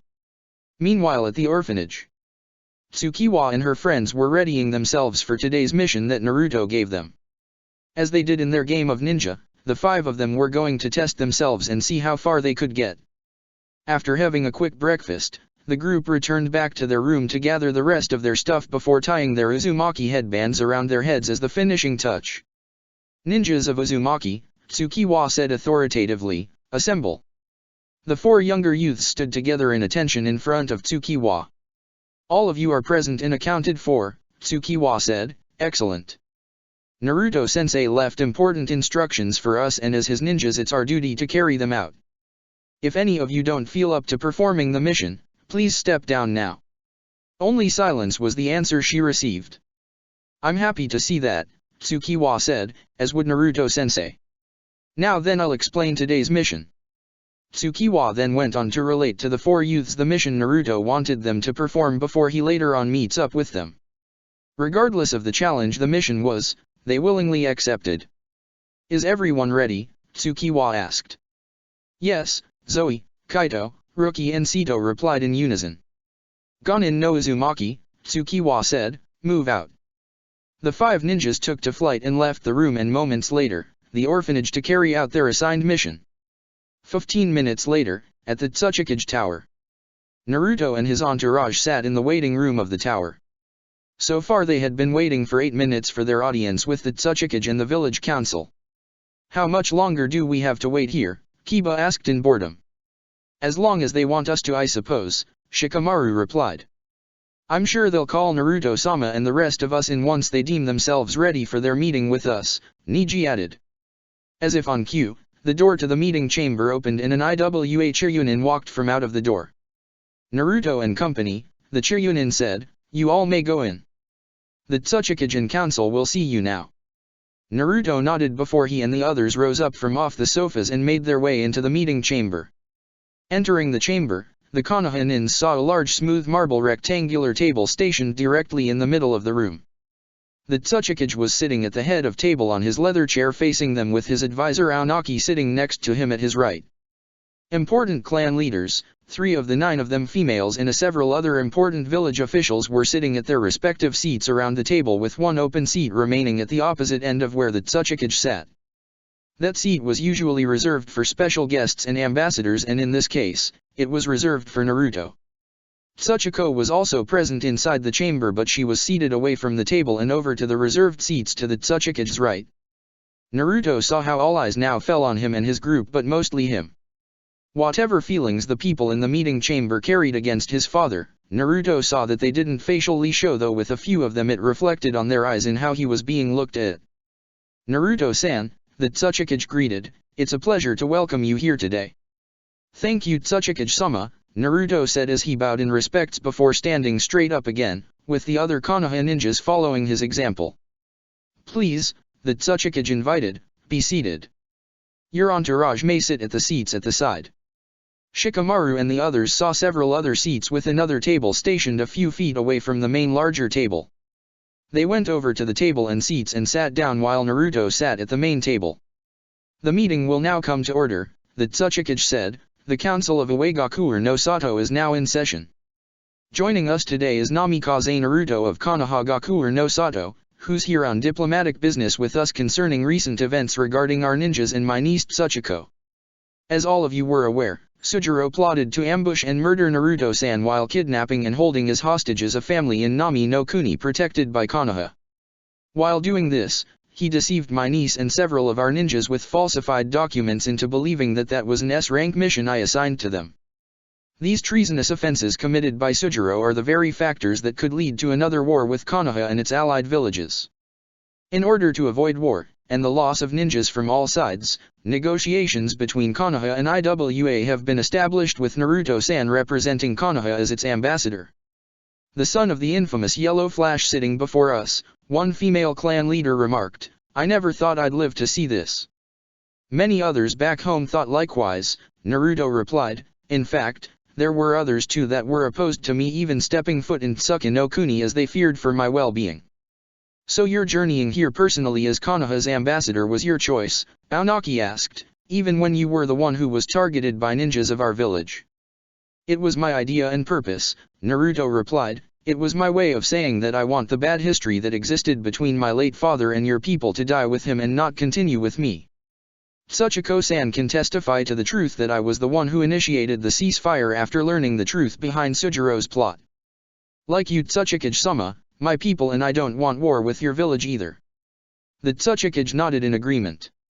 A few around the table were skeptic of Naruto but decided to hold their opinions to themselves for now. Meanwhile, Tsukiwa and his friends were making their way through the village going from store to store and shop to shop.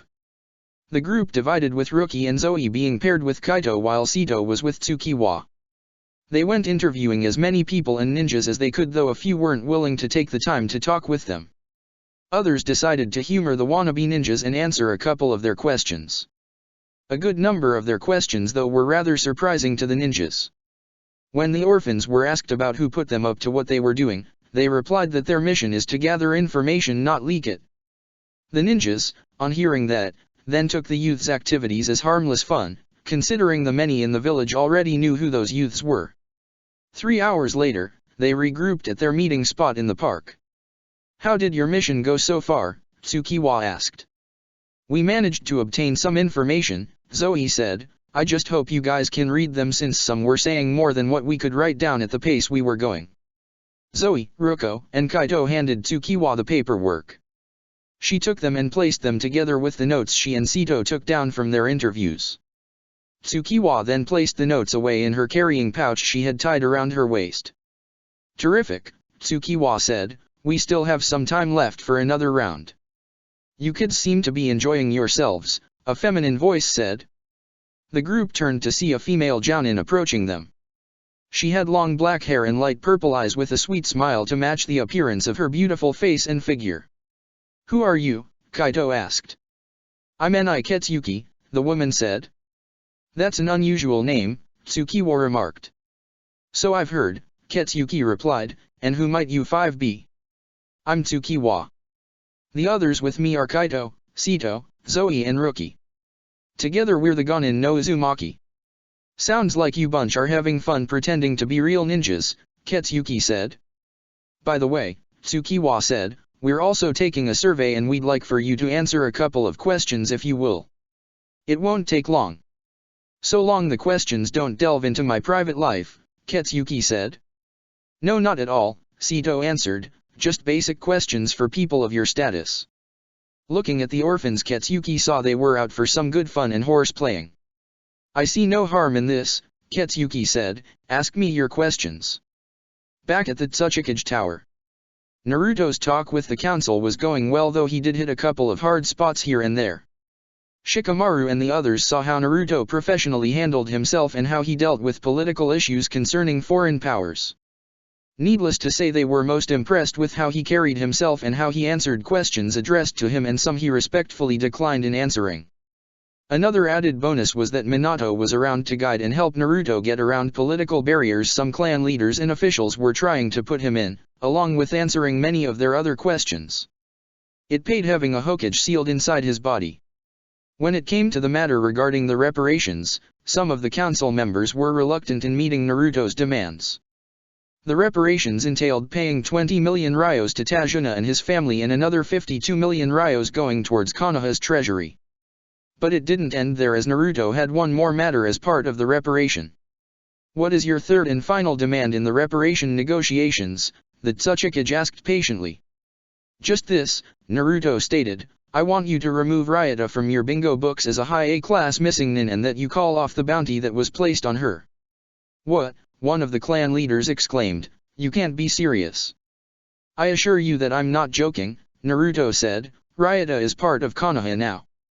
"Ryota deserted and betrayed her village," another male official said. "You can't expect us to let such actions go unpunished." Naruto stayed silent for a moment as he took a moment to gather his thoughts together.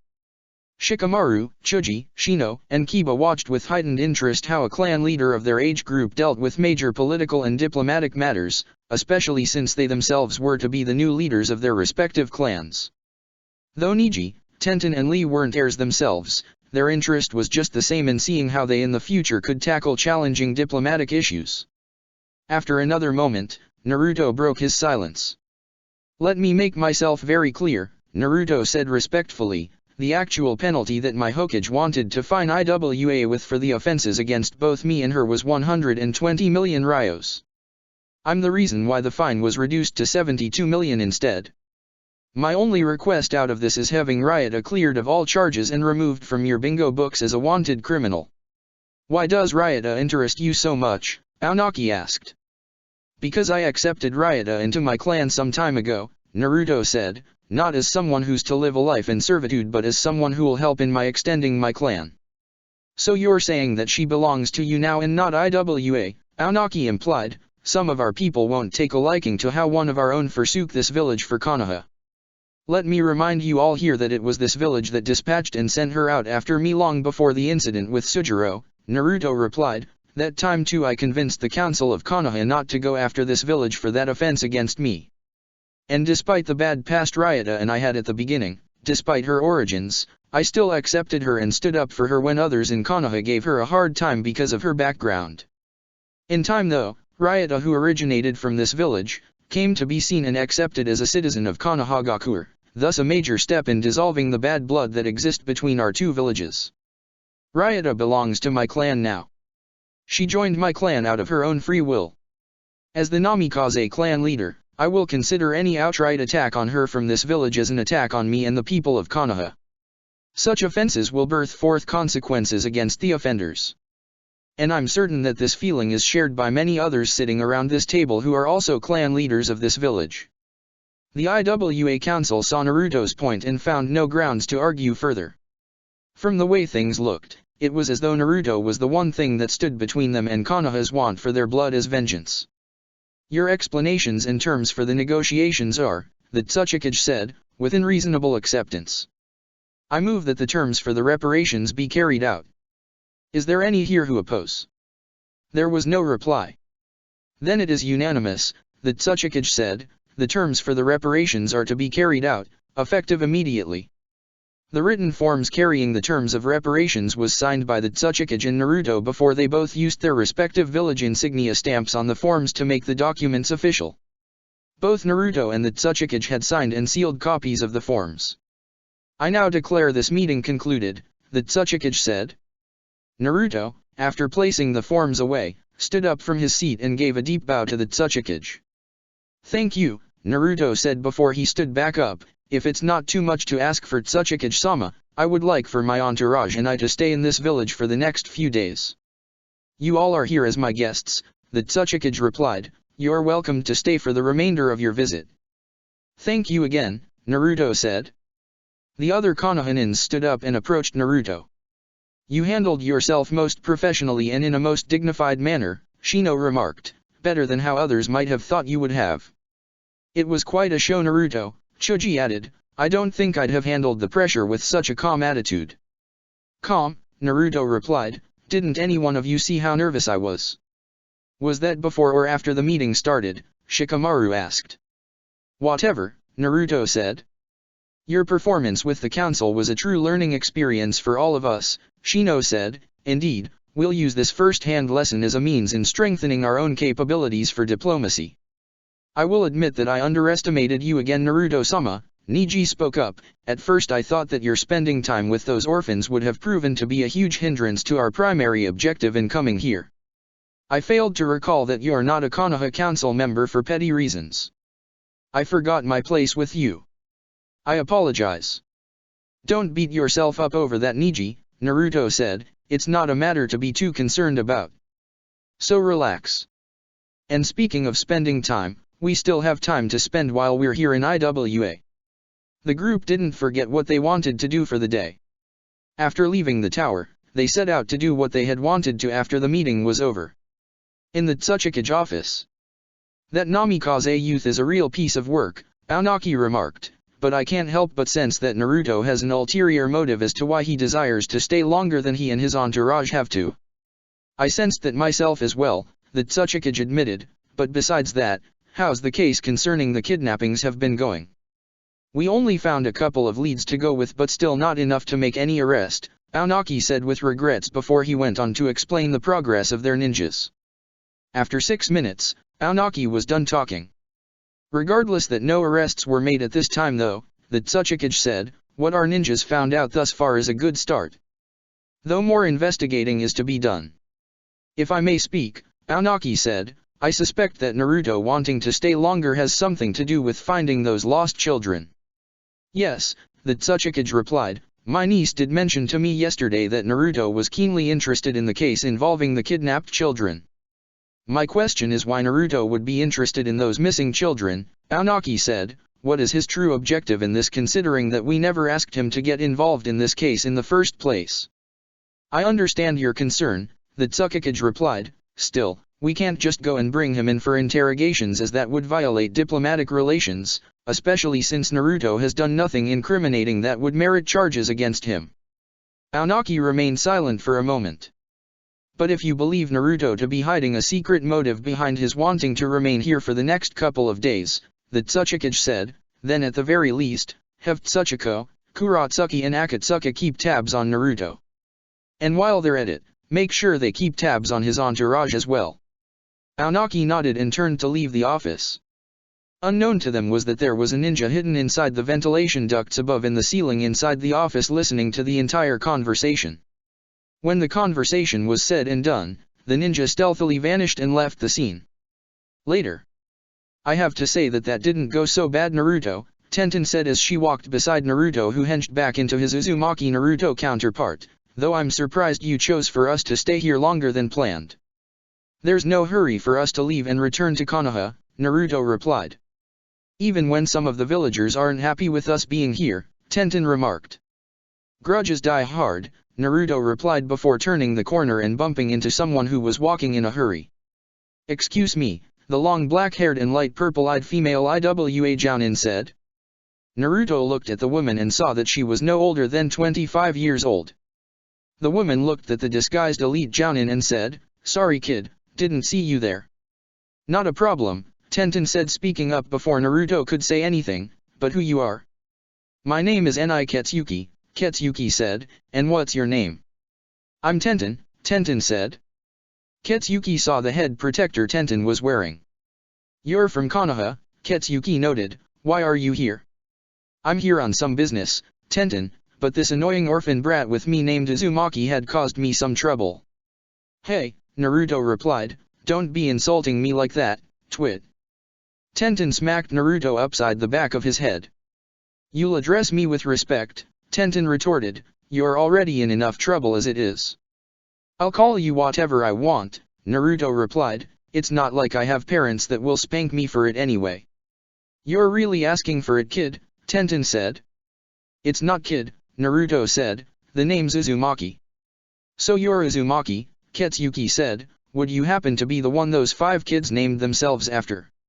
"So you met my friends?" Naruto asked. "Not too long ago," Ketsuki said, "I'm assuming that you must be their leader." Tenten sighed, "They're just a pack of wannabe ninjas really, and this one here is the most annoying of them all."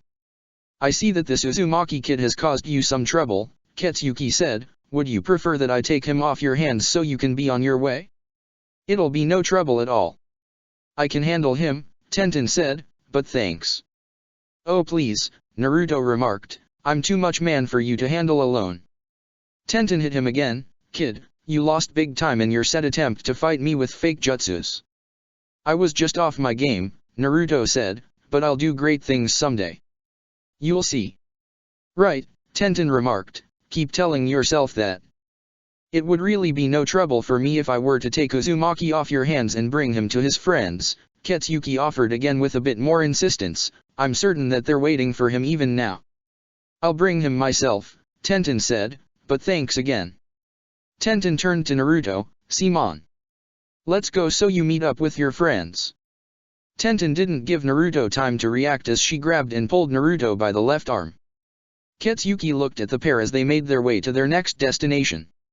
"Orphans playing ninjas," Ketsuki said to no one in particular, "an alone surviving child of the Uzumaki clan, in Iwa." She shunshined from the scene. Meanwhile, Naruto and Tenten were now on the roof of one of the buildings. "That was quite an improvise act we pulled off there, Naruto," Tenten said. "You think she bought it?" Naruto dropped his henge and changed back to normal. "Hard to say," Naruto said, "but something about that Kunoichi bothers me, besides her name." "I thought it was an unusual name, to be honest," Tenten said. "She was insistent about allowing you to escort me to the other kids," Naruto also noted, "and her interest seemed to have heightened the minute she heard my name as an Uzumaki." After a moment Tenten put 2 and 2 together. "You're still investigating the case with the kidnappings?" Tenten asked, "which is why you asked the Tsuchikage to allow us to stay in the village longer than planned." Naruto nodded, "That's right." "Do you suspect Ketsuki to be one of the kidnappers?" Tenten asked. "I have no proof to go by," Naruto replied, and we'll have to go about digging out information through other means. Naruto summoned a Kage Bushin and had the clone Henjin to Uzumaki Naruto with the pair of green goggles instead of the Konoha head protector. Met up with Tsukiwa and the others and retrieve all of the surveys for me, Naruto instructed before handing the clone some money. While you're there, treat them to something and explain that Tenten won't be able to make it today as something very important came up at the last second and needs her attention. The clone nodded and left to do as instructed. After the clone left, "Hey Naruto," a voice called out. Naruto and Tenten looked to see Shikamaru hurriedly approaching them. "Yes Shikamaru," Naruto asked. "You have a minute," Shikamaru asked. "More than one," Naruto said. Naruto stepped to the side with Shikamaru, away from Tenten's hearing range. "What do you have to report?" Naruto asked. "That the Tsuchikage and Aonaki are on to why we're still in IWA," Shikamaru said. "They're assigning Tsuchiko, Kuratsuki, and Akatsuki to follow and keep an eye on us. Evidently they want to find the missing children before you do." "I see," Naruto acknowledged. "What else did you find out?" Shikamaru began relating everything he heard in the office between Aonaki and the Tsuchikage. It wasn't long before he was done. "I understand," Naruto said. "You did well for a lazy Chiryunin. It was troublesome crawling and moving through those duct systems," Shikamaru said. "How were you able to obtain knowledge of the tower's architecture?" "It would be too troublesome to explain it to you Shikamaru," Naruto remarked. Nara Air just snorted at him. "In any case," Naruto went on, "return to the others and inform them to keep watch over themselves as they have IWA ninjas following much of their movements." Shikamaru nodded and left the scene. Turning back to the patiently waiting female genin, Naruto gestured to her to move towards him. "Come with me Tenten," Naruto said, "I have a special task for you." "What's the task?" Tenten asked. "I can't explain it here," Naruto said, "follow me." She nodded and followed Naruto as they leaped from roof to roof. She at first assumed that they were heading back to the hotel room, but she saw that Naruto was leading her in an entirely different direction. "Where are we going?" Tenten asked. "To a safe house," Naruto replied. "A safe house?" Tenten asked with a puzzled look. After another 10 minutes for running and roof leaping, the duo arrived at the location Naruto was talking about. "This run-down, condemned-looking building is a safe house?" Tenten asked incredulously. "Just follow me," Naruto said while making sure they weren't being followed as they entered the building. Going inside, Tenten found nothing but scrapped junk and broken equipment all over the place. She continued following Naruto when they reached the door leading to the cellar.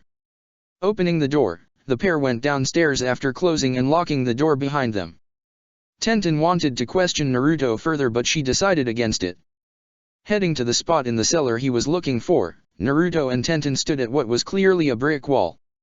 Quickly performing a set of hand signs, Naruto accessed and opened the trapdoor leading to a long underground tunnel that led all the way outside the walls of Iwagakure. The lights in the tunnel turned on to provide sight to the two ninjas. "How did you find out about this secret passageway?" a shocked Tenten asked. "I'm sure Tsukiwa and the other orphans don't know about this, and I doubt any of the other IWA ninjas would have told you." "You're right about both things you said," Naruto agreed. "In fact, the IWA nins don't even know this tunnel exists, and I know that the Tsuchikage doesn't know about this tunnel either. Otherwise it would have been completely inaccessible." "But you didn't make this tunnel," Tenten said. "Did Ryota tell you about this tunnel?" "No, she didn't," Naruto confirmed. "So how did you find out?" Tenten asked. "That's what makes us ninjas, Pandakeo-chan," Naruto remarked, causing Tenten blink in a double take at the nickname he just called her. "Pandakeo-chan," Tenten repeated. "What? Me?" "Yes, you," Nato replied. "We learned to do and find things in secret. And you better not attempt to smack me across the head again. I allowed those 2 times you did so to slide for the sake of the act we pulled, but you won't get free hits off me this time." Tenten snorted as she followed Naruto down and through the long underground passageway. They made a quick run through the tunnel, and after a good while they finally made it out to the other side, leading to a good distance outside the village walls. Finally, Tenten said as she and Naruto got out of the tunnel. "We're not in the clear yet," Naruto said before doing another set of hand signs to close and seal off the tunnel. "Let's go," Naruto said before making a quick run from the area. The pair traveled for another 15 minutes before stopping by a large freshwater running lake. "This spot should do it," Naruto said. "Why are we here?" Tenten asked curiously. "You'll see," Naruto said. "Now stand back." Tenten moved some distance away from Naruto. The elite Jounin moved some distance from her until she was out of his blast range. After focusing chakra into his fist, he punched a huge and deep crater into the ground, which caused a small tremor and shockwave. "I totally forgot he had Tsunade-sama's monstrous strength," Tenten remarked. While inside the crater he made, focusing, and using wind manipulation, Naruto sculptured and smoothly paved the crater he made into a rectangular structure that was 7.5 feet deep, 52 feet long and 28 feet wide. Tenten could only wonder what he was planning. Rolling the left sleeve of his shirt up, focusing chakra into his left arm, a seal of some form appeared on Naruto's upper shoulder. "Kai," Naruto said before the seal on his left shoulder released a scroll from within it. After opening and setting the scroll down on the ground in the center of the symmetrically designed pit, he jumped out from the pit and walked away from it while going over to where Tenten was waiting. In the middle of the scroll was the kanji for residence. "What are you doing now, Naruto?" Tenten asked. "This," Naruto responded as he made a hand sign, "Kai." A huge burst of white smoke came forth from the seal in the scroll as it released the two-story house Naruto sealed into it. "You sealed an entire house inside that scroll?" Tenten asked. "In the event of special long-duration missions outside Konoha," Naruto said, "this is the safe house I was referring to, my safe house. Let's go in." Entering the beautiful two-story house, Tenten saw that the once sealed house was a fully decorated and established living residence ready to be used. It had furniture, clothes, survival equipment, stored food, toilet, and all. There was also a generator in the basement of the house providing them electricity, thus lighting up the house and making all of the electronic appliances in the house usable. What added to Tenten's surprise was that the house actually had a woman's touch to it and it wasn't all masculine. "For a safe house," Tenten remarked, "it's rather lovely." "Thank you," Naruto said before summoning several Kage Bushins.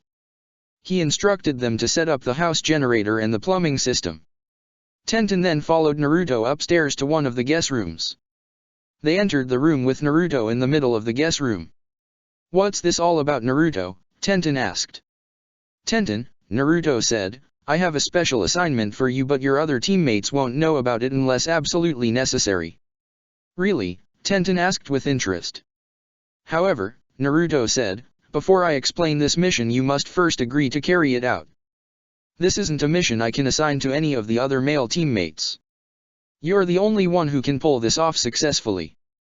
Do you accept?" "That sounds like a challenge," Tenten grinned at him. "All right, I accept." Naruto smiled, "That's what I like to hear." The blonde went over to the closet and opened the door to it. What he revealed to Tenten was anything but what she was expecting as her mouth dropped with widened eyes. Seeing the look on her face, Naruto said, "Now listen to me very carefully. Here's the mission detail," grinned Pandakeo-chan. Chapter 79, Motoki no Pandakeo-chan. Tenten looked at Naruto incredulously after he opened the closet to reveal what was hidden away inside. "You actually bought those?" Tenten asked. "I did recently," Naruto said. "They were imported in for this mission. I'd like for you to choose which four you'd like to use and keep." Again Tenten looked at Naruto in disbelief.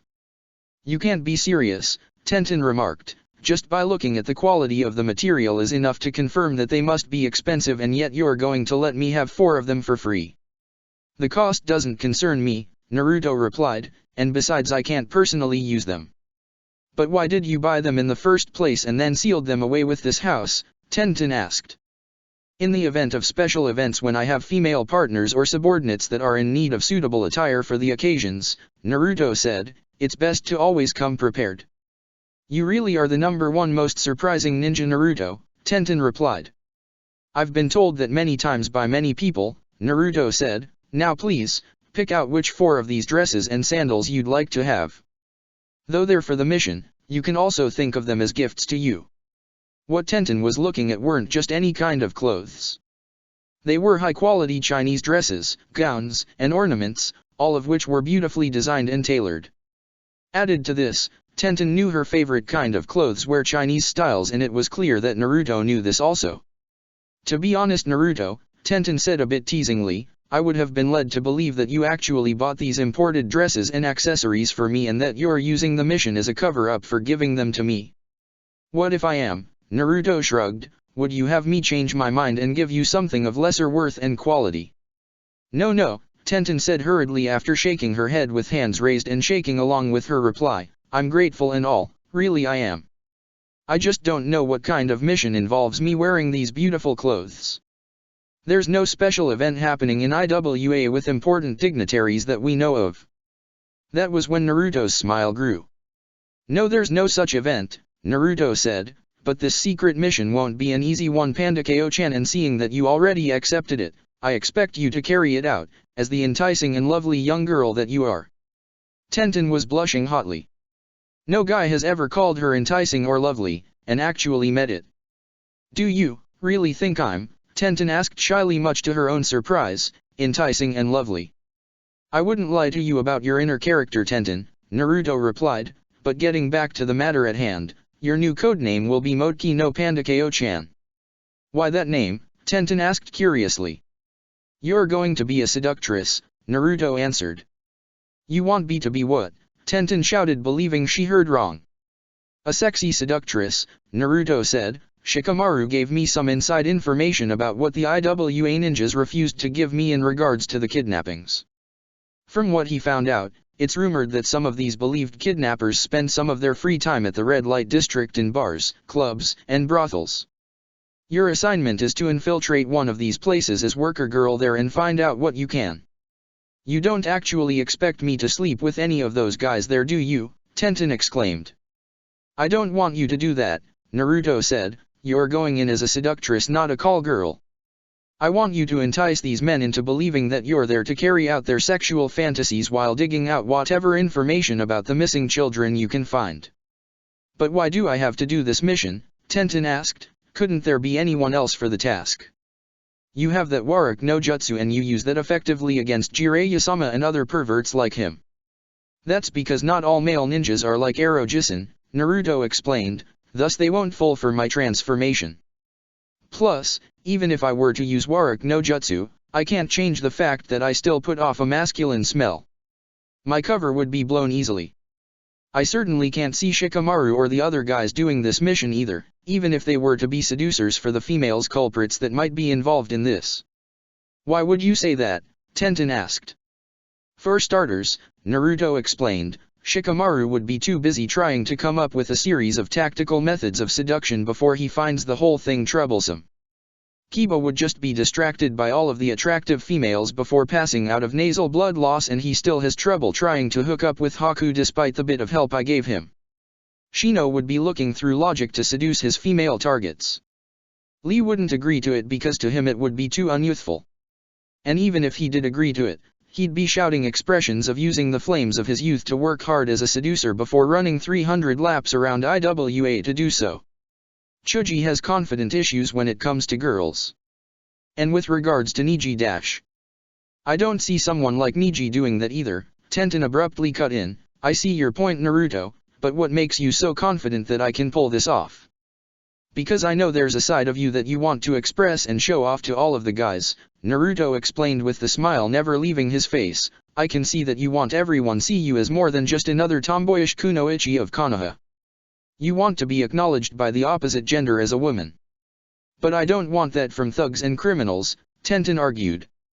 Panda Ko-chan, Naruto grinned mischievously, by the time I'm through with you, you'll be every man's and young boy's wet dream. Tenten blushed dark red from Naruto's remark. I know you don't have any experience with flirting, romance, relationships, or kissing for that matter, Naruto said. You don't have to rub it in, Tenten said sourly. But those very factors about you are the things that makes you all the more enticing and desirous, Naruto said. I don't understand, Tenten said. You're inexperienced, Naruto explained, a first-timer, pure, one who never had her cherry popped. That last comment made her blush even harder. If she keeps this up she'll give Hinata a run for her money, Naruto thought before he continued, virgin girls are always the most valued and desired. Many men go through great lengths to find virgin brides, and likewise many females do the same in searching for virgin males.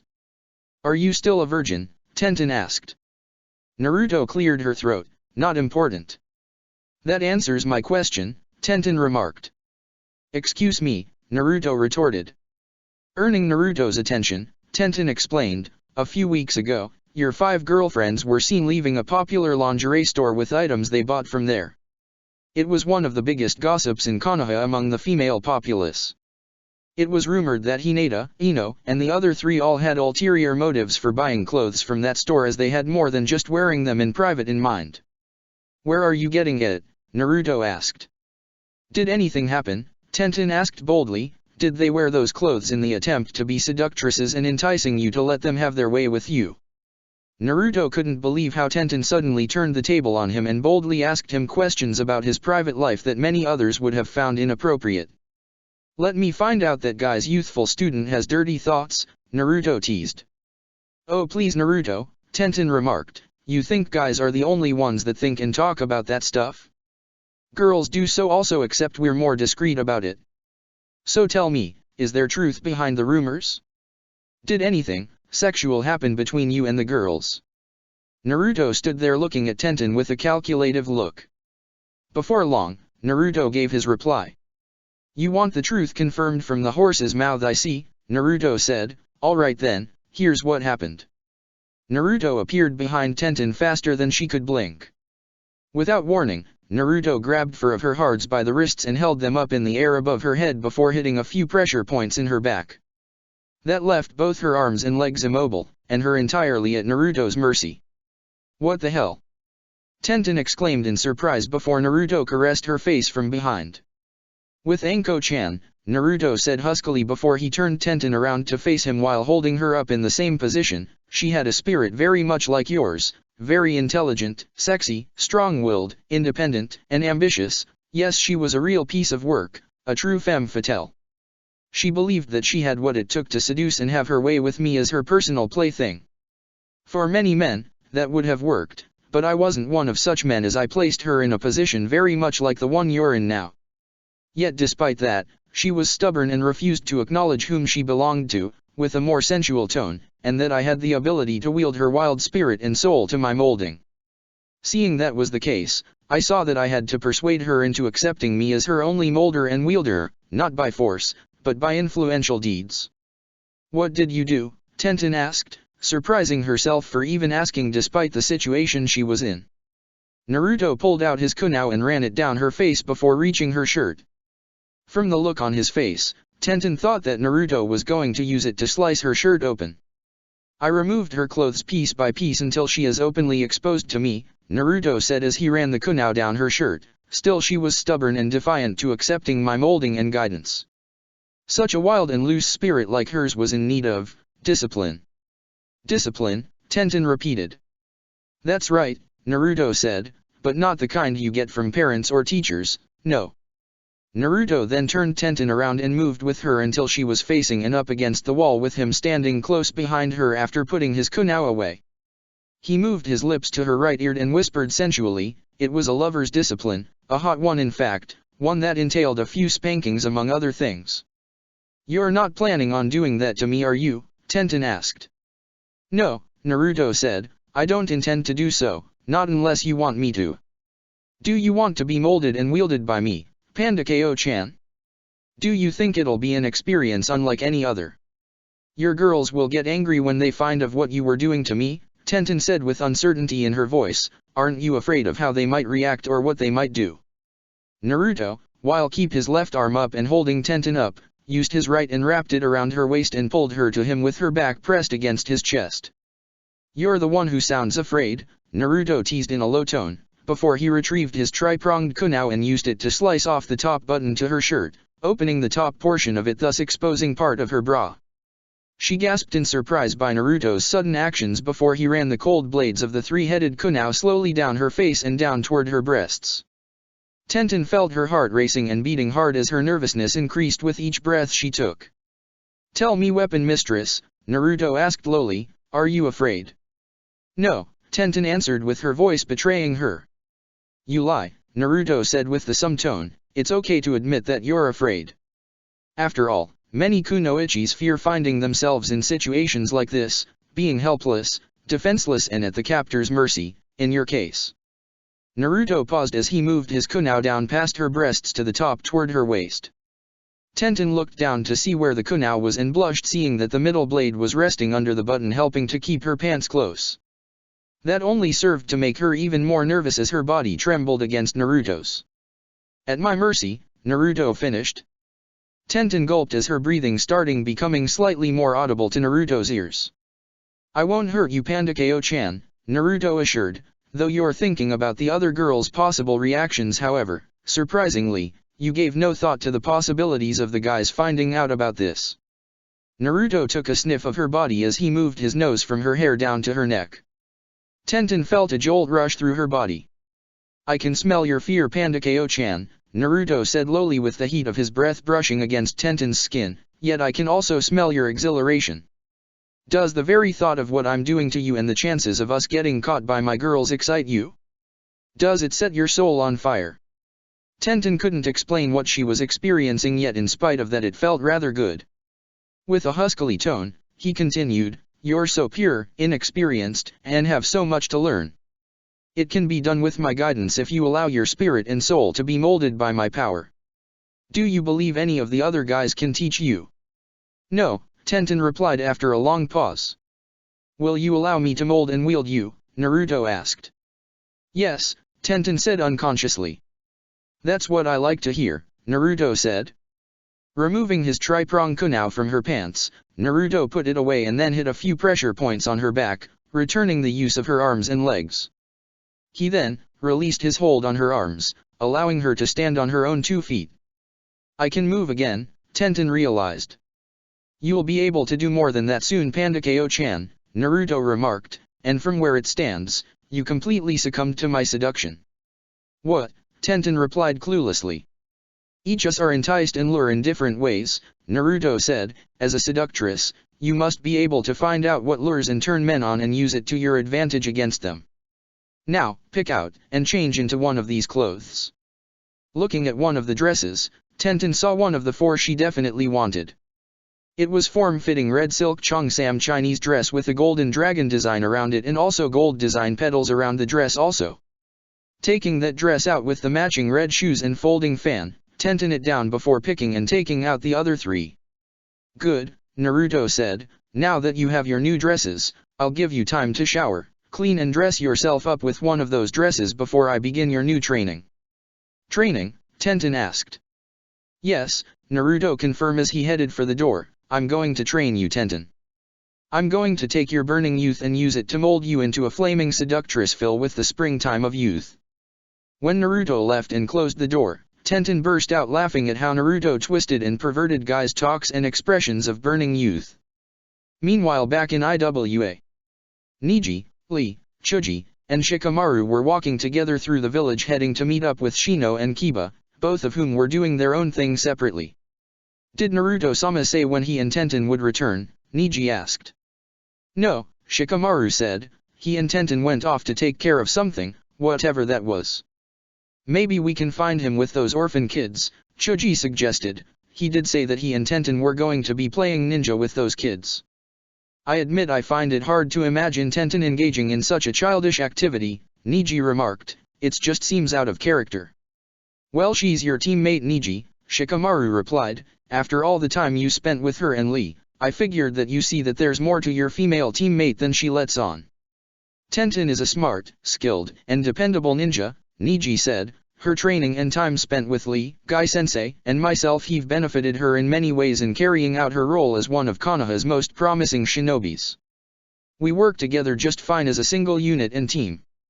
I trust her completely as does the rest of us. Yosh, Lee cheered, I agree with Niji's youthful words. Tenten is indeed a fine kunoichi. Shikamaru sighed, I'm not questioning her worth as a ninja. All I'm saying is that there's another side to Tenten that perhaps we in general failed to pay attention to. What do you mean? Lee asked, what were we inattentive to? Shikamaru was about to elaborate but then he said, never mind. It's probably irrelevant issues. Forget what I said. Irrelevant issues, Niji asked. Does it happens to deal with that matter concerning what's been bothering her lately? If it does, I already spoke with her about it earlier today. She understood what I explained and didn't bring up the topic again. If that's the case, Shikamaru replied lazily, then I don't have to worry about your team dynamics any further. It's now out of my hands. As the Konohanins continued walking, they came across an all-familiar group of youths coming their way, with Uzumaki Naruto with them. Look, Lee pointed out, it's Naruto-kun and those orphans. Yes, Niji said, but Tenten isn't with them. Naruto-kun, Lee greeted, where's Tenten? She's clearly not with you and the others. No, Naruto agreed, she had something to take care of on short notice. She'll meet up with you guys later. Where is she now? Niji asked. No need to worry, Naruto said, like I said, she'll meet up with you guys later. Niji saw that whatever Tenten was doing Naruto clearly didn't want it discussed in the opening. Acknowledging this, Niji and the others didn't press the subject further. Anyway, Naruto said, I'm going to treat my group to some treats as their payment for the mission they performed today. After playing that silly game of ninja with them, Niji asked. That's right, Naruto said, by the way, Kiba and Shino will be here soon.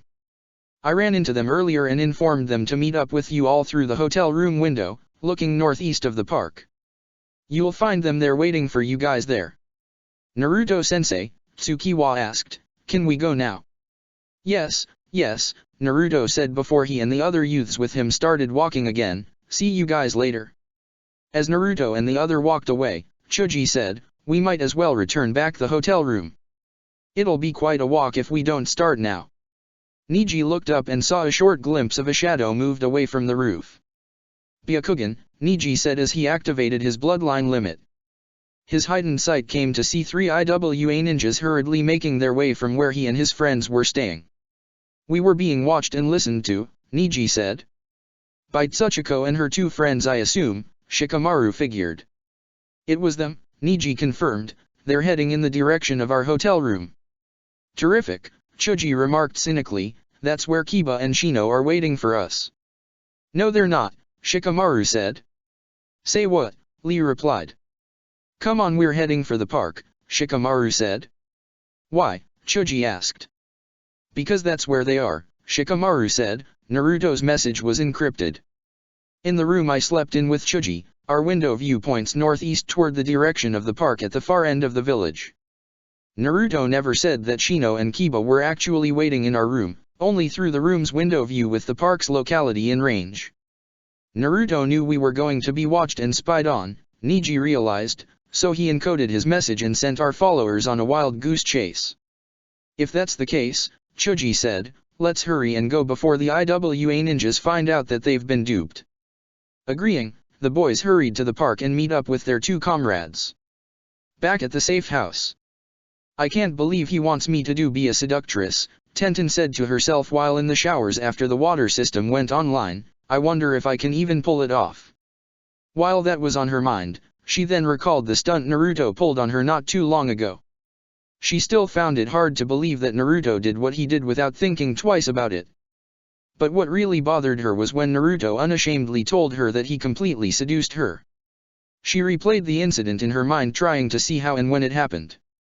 As she did, she remembered the mannerism and tone of voice he used as he spoke to her, being held close to his body with his breath on her skin, his kunao slicing off the buttons to her shirt exposing her bra and breasts, his strong and firm arm holding her around her waist with his nose smelling the scent of her body and hair. Tenten practically drifted off into her own world without realizing how much time went by. Tenten, Naruto called out behind the door as he knocked on the door, aren't you done yet? Tenten snapped back to reality, just another moment. I'll be out soon. I swear you're just like Tima-chan, Naruto remarked, taking long showers at a time. Now hurry it up we have so much work to do. Alright I'm coming out, Tenten replied before shutting the showers off. She quickly dried herself and wrapped the towel around her before stepping out of the bathroom and back into the room where her new clothes were. As she looked at her new clothes, Tenten blushed hotly when she saw additional undergarments that weren't there before, two new matching pairs of silk bras and panties that were also imported designs. What the hell is Naruto thinking? Tenten squealed. Exactly how far does he dash? Tenten, Naruto said behind the door, are you okay in there? I am fine, Tenten said. Good, Naruto replied, now get dressed and meet me in the living room downstairs. I'll be waiting for you there. Tenten went toward the mirror on the dresser to brush and fix her hair back into buns. When she was done, she removed her towel and put on the new pair of bra and panties before she dressed herself in the form-fitting red silk Cheongsam Chinese dress and shoes. Grabbing the fan, she stepped out of the room, and made her way downstairs to the living room. Arriving there, she found Naruto there waiting for her as he said he would, except he wasn't dressed in his standard Jounin uniform and gear, nor was he wearing his head protector. He was now dressed in traditional Japanese garments and pants while sitting on a round floor mat. In front of him was a small black table with small bottle of sake and 2 cups, and to his side was a custom-designed katana that was being kept inside his black sheath. Looking up at her, Naruto saw Tenten standing in front of him. Motoki no Pandakeo-chan, Naruto greeted. Yes Naruto, Tenten said. No, Naruto rebuked, for this, you'll address me as Naruto-sama and you must demonstrate a more feminine and sensual approach with an enchanting smile. You cannot make any movements or gestures that would give you away as being a kunoichi. To do so. Tenten again didn't see how fast Naruto moved when he was suddenly upon her from behind with his cold unsheathed katana blade at her throat. Would spell certain death for you if the enemy himself is a skilled fighter, Naruto continued, understand? Yes, Naruto-sama, Tenten said. You pick up fast Pandakeo, Naruto replied as he removed the blade from off her neck. Now, let's do this again. And remember, more sultry and sensuality with your movements and overtone. Naruto went back to his previous position on the floor mat as Tenten left the living room. A moment later, after taking a breath, she walked out to the living room and over to Naruto again. The blonde inwardly sighed seeing that Tenten missed the mark again in terms of her body movements. This might take longer than I thought, Naruto thought to himself. Back in IWA. So that's what you found out, huh? Kiba asked, you're sure of this?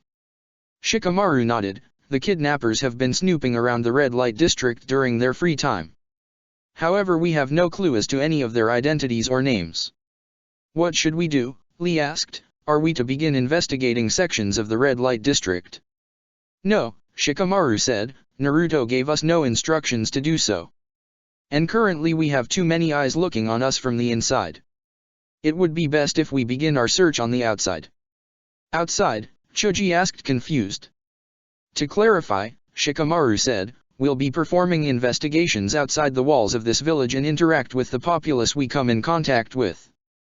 We'll divide into teams of 3. Choji, Niji and myself will be Team 1 and Lee, Shino, and Kiba will be Team 2. Shikamaru, Kiba asked, we weren't hired for this and we weren't instructed by the Hokage to do this.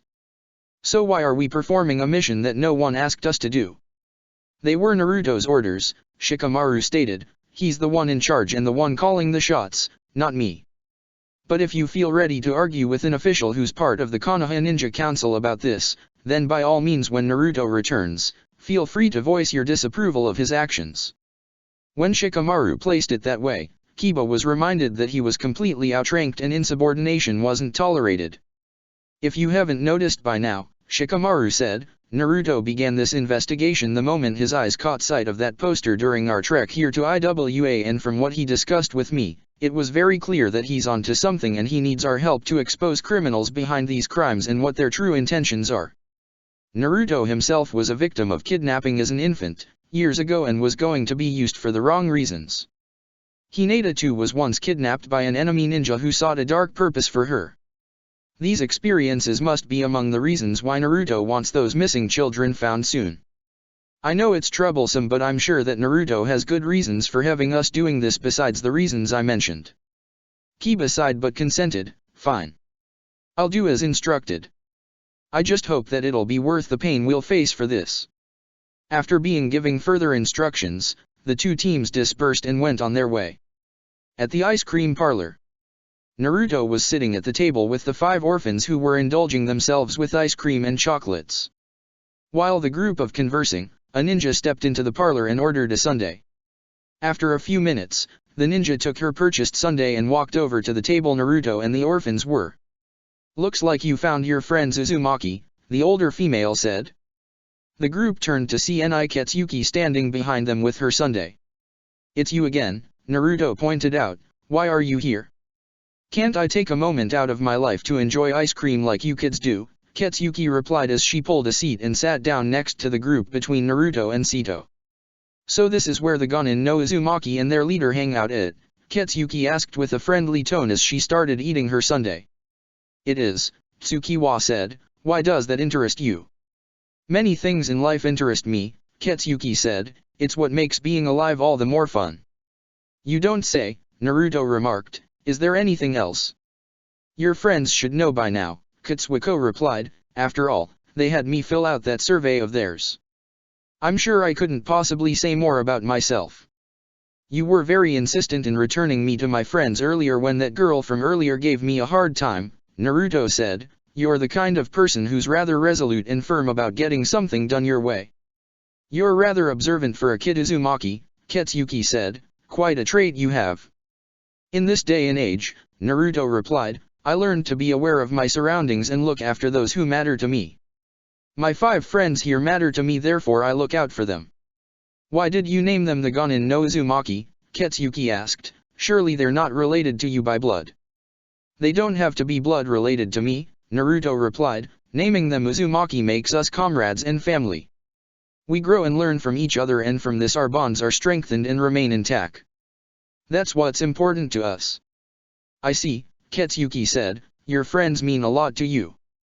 You seem to enjoy playing the leader of this group you formed, but tell me, how far will you go to protect them if any real danger came their way?"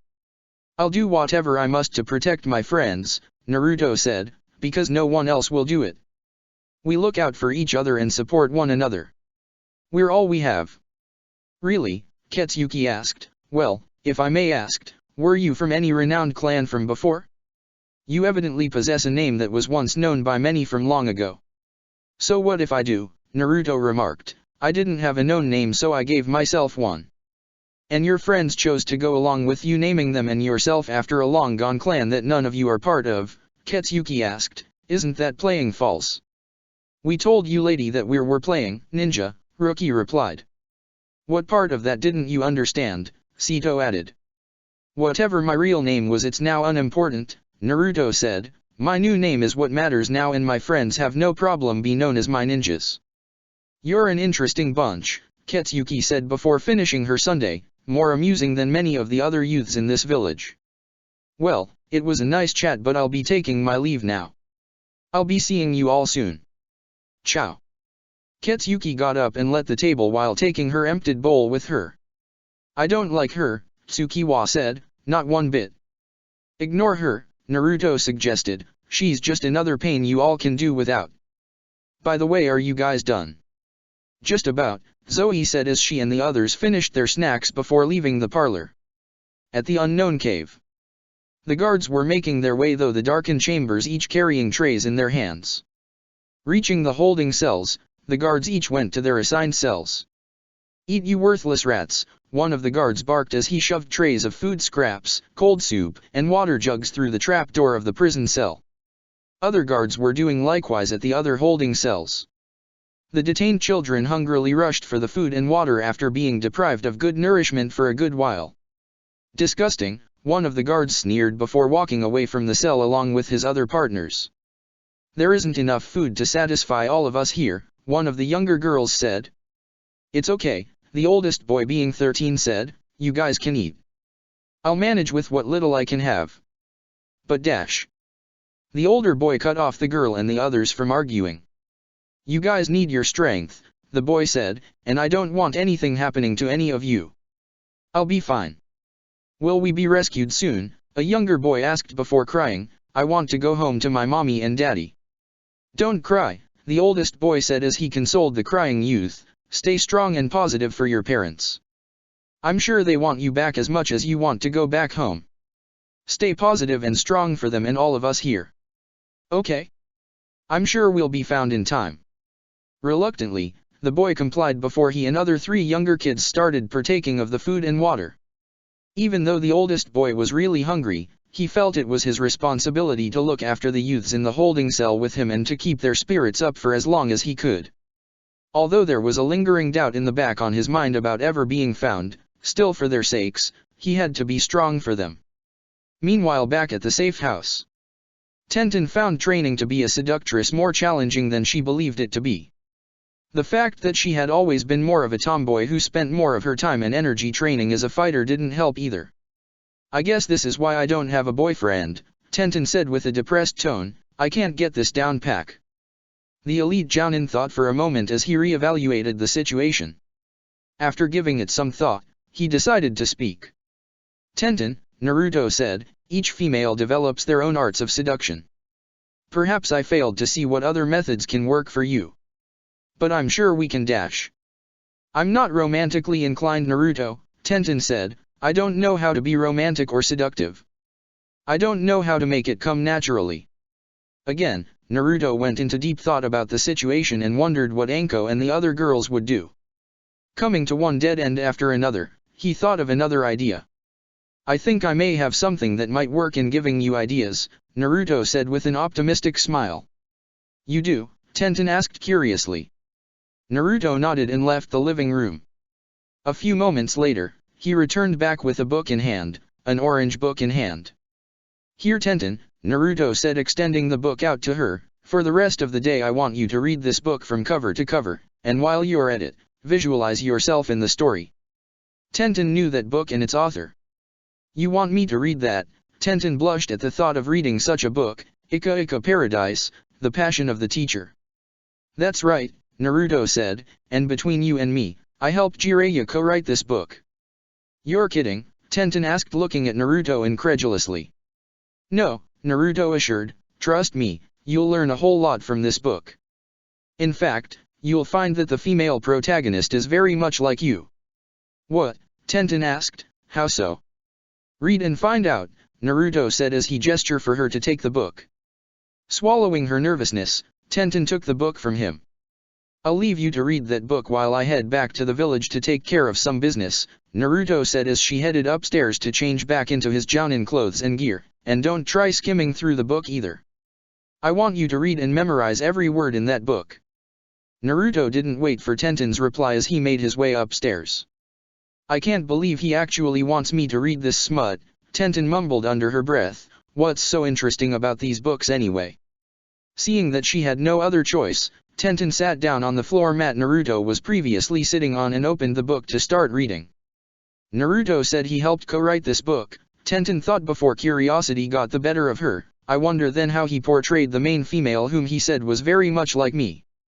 Delving into the book, Tenten started reading the introduction before she began reading the first chapter with the other chapters to follow. Chapter 80, Unforeseen. 6 days later, back in Konoha, Hinata was making her way to the Hyuga compound.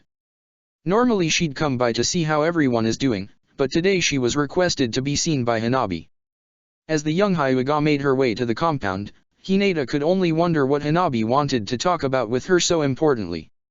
Arriving at her destination, Hinata made her way in while greeting everyone she came across. It wasn't long until she found her younger sister standing alone by a nice-sized pond. From what Hinata saw, her young sister was clearly in deep thought about something. "Hanabi," Hinata greeted, snapping the younger Hyuga out of her train of thoughts. Hanabi turned to see her older sister standing behind her. "Nichan," Hanabi greeted back, "I'm happy you're here."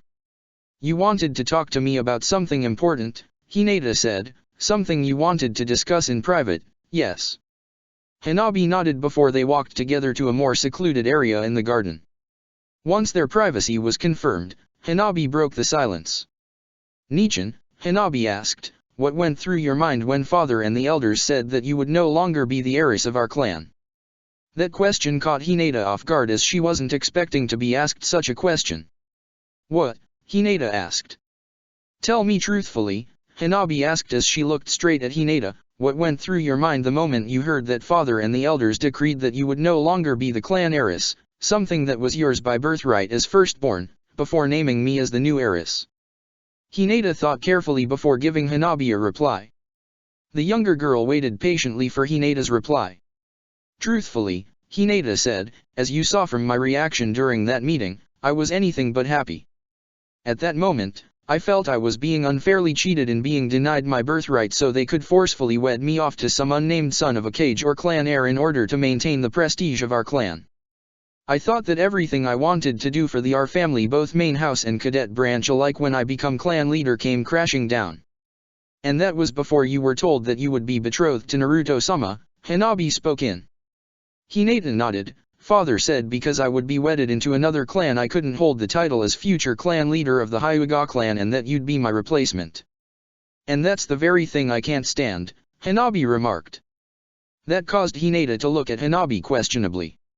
What do you mean? Hinata asked with a confused expression. I don't want to replace you, Hanabi said. I never wanted to be looked at as your replacement. But you're second in line as the Hyuga heiress, Hinata said. That doesn't matter, Hanabi replied. You've done nothing dishonorable to merit being disqualified as the rightful heiress. Father and the elders were the ones who had arranged for you to be betrothed to Naruto-sama, and stripping you of your birthright as clan heiress because of that is wrong. Hinata saw that Hanabi felt strongly about what she was saying. Hanabi, Hinata asked, why does naming you my replacement displeases you?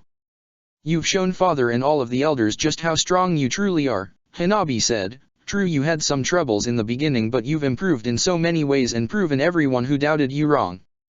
Hinata was surprised to see and hear how highly Hanabi regarded and was talking of her.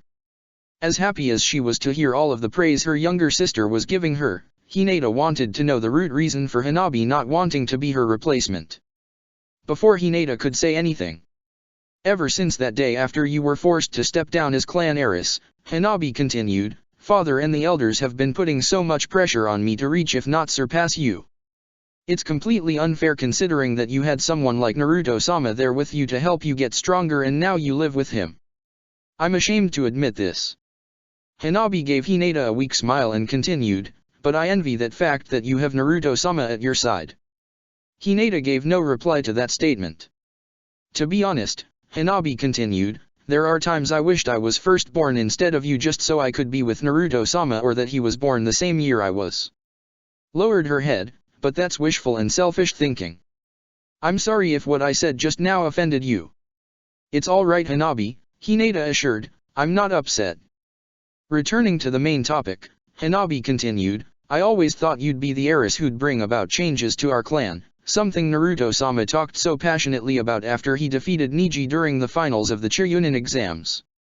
Hearing those words from him made me want to put faith and believe in you, Nichin, just as Naruto-sama believes in you.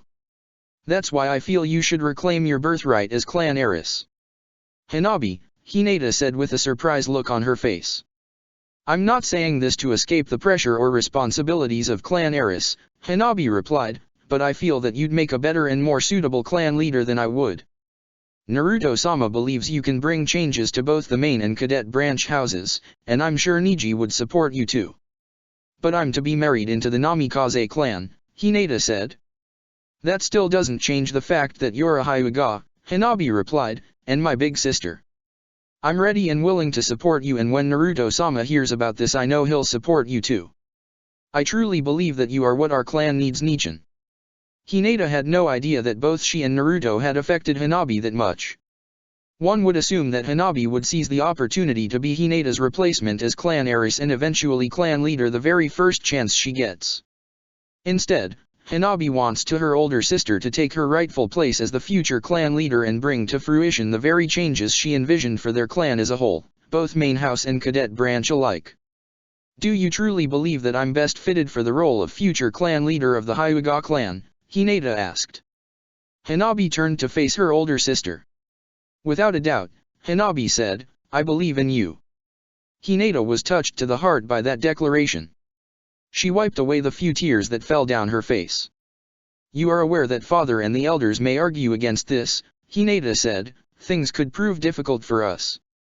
I know, Nichin, Hanabi said, I just hope that it won't take too much time and effort to get father to see our reasons for taking this course of action. The older Hyuga had always thought that she would try to influence her younger sister to fulfill the needed changes that their clan was in need of. She never thought that her younger sister would actually seek her out to carry out those changes herself as the class heiress and future clan leader. That gave Hinata so much to think about, knowing that reclaiming her title as Hyuga clan heiress would prove to be a difficult challenge. Back in Uegakure. It's been 5 days since Shikamaru and the others began their own investigation outside the village walls of Iwa. Looking through wilderness areas and valleys, both groups worked and did all that they could to find clues leading to valuable information as to whereabouts of the missing children. From what they had been dealing with, they found the perpetrators were very good at covering their tracks. Needless to say, they were getting rather frustrated. Later that night, at the red light district, brothels, casinos, and bar were active and lively. Many men and women were traveling around to engage in some activities that minors wouldn't come to understand until later in their years. At one particular nightclub, one that was very famous for its business and beautiful servant girls, Tenten, codename Mutki no Pandakeo-chan, was dressed in one of the 4 body-hugging dresses she got from Naruto, was working as a personal waitress at one of the clubs that catered to well-known clienteles and businessmen. As for Tenten herself, her hair was combed down past her shoulders with a few hair ornaments carefully placed and decorated around her head. She also had makeup professionally applied to her face, that being done by Naruto himself. When Tenten asked him how he was able to do all the stuff he did to make her look the way she would for her secret mission, Naruto replied by telling her that he picked up on many things, considering that he spent his entire life living with females, starting with Tsunade and Shizune before moving on his own and living with 5 other females. Tenten had taken the point. True to his word, Naruto turned Tenten in the very person he said he would turn her into. Within less than 4 nights, the club had a number of clients requesting Tenten to be their personal servant girl and escort. Many young men were drooling and looking lustfully at the young Kunoichi as she'd move and swing her body and hips in a manner that roused desire and want. As Tenten gave her goodbyes to the wealthy client and his entourage she serviced, her eyes then fell upon a certain Iwa Jounin who walked into the club with 2 of his other male friends, both of whom were Chiunins. "Hey," one of them snickered, "you see that hot piece of ass over there?" "Do I?" the second one said, "I wouldn't mind going a few rounds with her. I bet she's a screamer." "Welcome to our club, my lords," Tenten greeted with a low bow. "How may I be of service to you this evening?" "You can be our entertainer for the rest of the night," the Jounin said. "My friends and I have been busy all day and we're in the mood for a show." "I see," Tenten said with sultry. "By the way," the Jounin continued, "I've never seen you from around here. What's your name?" "They call me Mutki no Pandakeo-chan," Tenten replied, "because when it comes to popularity with men, I'm a first-timer." The guys were already snickering at the thoughts at what Tenten could possibly mean by her words. "Well, Pandakeo," the Jounin said, "I'm Kaisuke, and the 2 with me are Kentaro and Goki." "It's a pleasure to meet you 3, Tenten said, "and I thank you for choosing me to provide you with entertainment. Please follow me." Tenten led the 3 young men to one of the private rooms in the club. Upon arriving they entered a room with 3 sitting futons and a small polished black table in the center of the futons. The room itself was nicely decorated with oriental ornaments professionally placed around the room. The 3 ninjas each sat on the futon after removing the sandals after Tenten closed the door. "Let me prepare some tea for you all," Tenten offered, "it will refresh you." Tenten went and got the tray carrying the kettle of hot herbal tea she prepared in advance. Putting 3 small cups onto the tray, she brought the tray over to where the 3 men were and set a cup down on the table for each of them. "Tea?" Goki asked incredulously, "why not some sake?" "Tea puts the mind and soul at ease, my lord," Tenten answered with elegant politeness as she poured the tea for them. "Surely you wish to be sober as I provide the entertainment you all desire me to carry out for you, yes?" "This girl is smooth," the 3 men snickered in themselves. "All right then," Kaisuke said, "and how do you intend to entertain us?" "My hands are useful for other things besides making tea," Tenten replied with sultry in her tone. The 3 men got excited that whatever it was Tenten had in mind for them. "What do you intend to do?" Kentaro asked. "How about you 3 take turns receiving full-body massages," Tenten offered, "ones that many of my clients have especially enjoyed." "This I would have to feel for myself," Goki remarked. "Get in line," Kaisuke interjected, "I'm going first seeing that I outranked you both." Not giving either of the 2 to argue, Kaisuke was the first to remove his jounin gear and half of his uniform, leaving him only in his pants. "My lord," Tenten said meekly, "I'll require that you remove your pants too." Kaisuke couldn't hide the grin on his face as he happily complied with her request, which now left him only in his trousers. The almost nude jounin lied down on his chest on the resting futon Tenten brought out and laid on the wooden floor before getting the performed rubbing oils. As she was doing so, Tenten recalled an incident that occurred a few days earlier. Flashback, 4 nights ago. It was late and the scenery was darkening. Naruto was returning to his safe house to review the supposed surveys he had the orphans give and fill out to the IWA ninjas. He expected Tenten to have fallen asleep in the guest room he provided for her to stay in. Niji and the others had inquired of Tenten's absence. Naruto explained that Tenten was occupied with an undercover mission that would remain classified until its completion in order to decrease the risk of mission security breach. Reaching the safe house, Naruto entered and locked the door behind him, and as he expected, Tenten wasn't anyway in sight. Deciding to take care of business, Naruto closed all of the lights and went into his bedroom to go over all of the survey paperwork after removing his jounin vest, gear, and head protector. It wasn't until 4 hours later when a knock came at the door. "Naruto," Tenten called out from behind the door, "are you busy?" "What do you want?" Naruto asked with his eyes still glued to one of the surveys he was reviewing. "There's something I need to ask you," Tenten replied. "What's your question?" Naruto asked. "Will you please open the door first and let me in?" Tenten replied. Her request caught Naruto off guard. "Excuse me," Naruto replied. "Will you please open the door and let me in?" Tenten asked. Naruto saw that it was late and wondered what it was that Tenten wanted to ask him in person face to face. Letting curiosity get the better of him, Naruto went to the door and opened it. Rather than seeing Tenten in her regular clothes, he instead saw her dressed in the same seductive body-hugging oriental red dress he provided for her the previous day. He was wondering what Tenten was doing. I couldn't sleep because I needed your help with something." Tenten swallowed and looked down at her feet. "And what kind of help were you looking for at this time of night?" Naruto asked skeptically, "while dressed the way you are."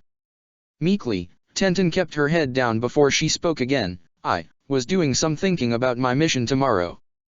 Naruto saw that she paused for a brief momentarily before she continued. "And I realized that." Naruto watched Tenten's pink face shade beet red.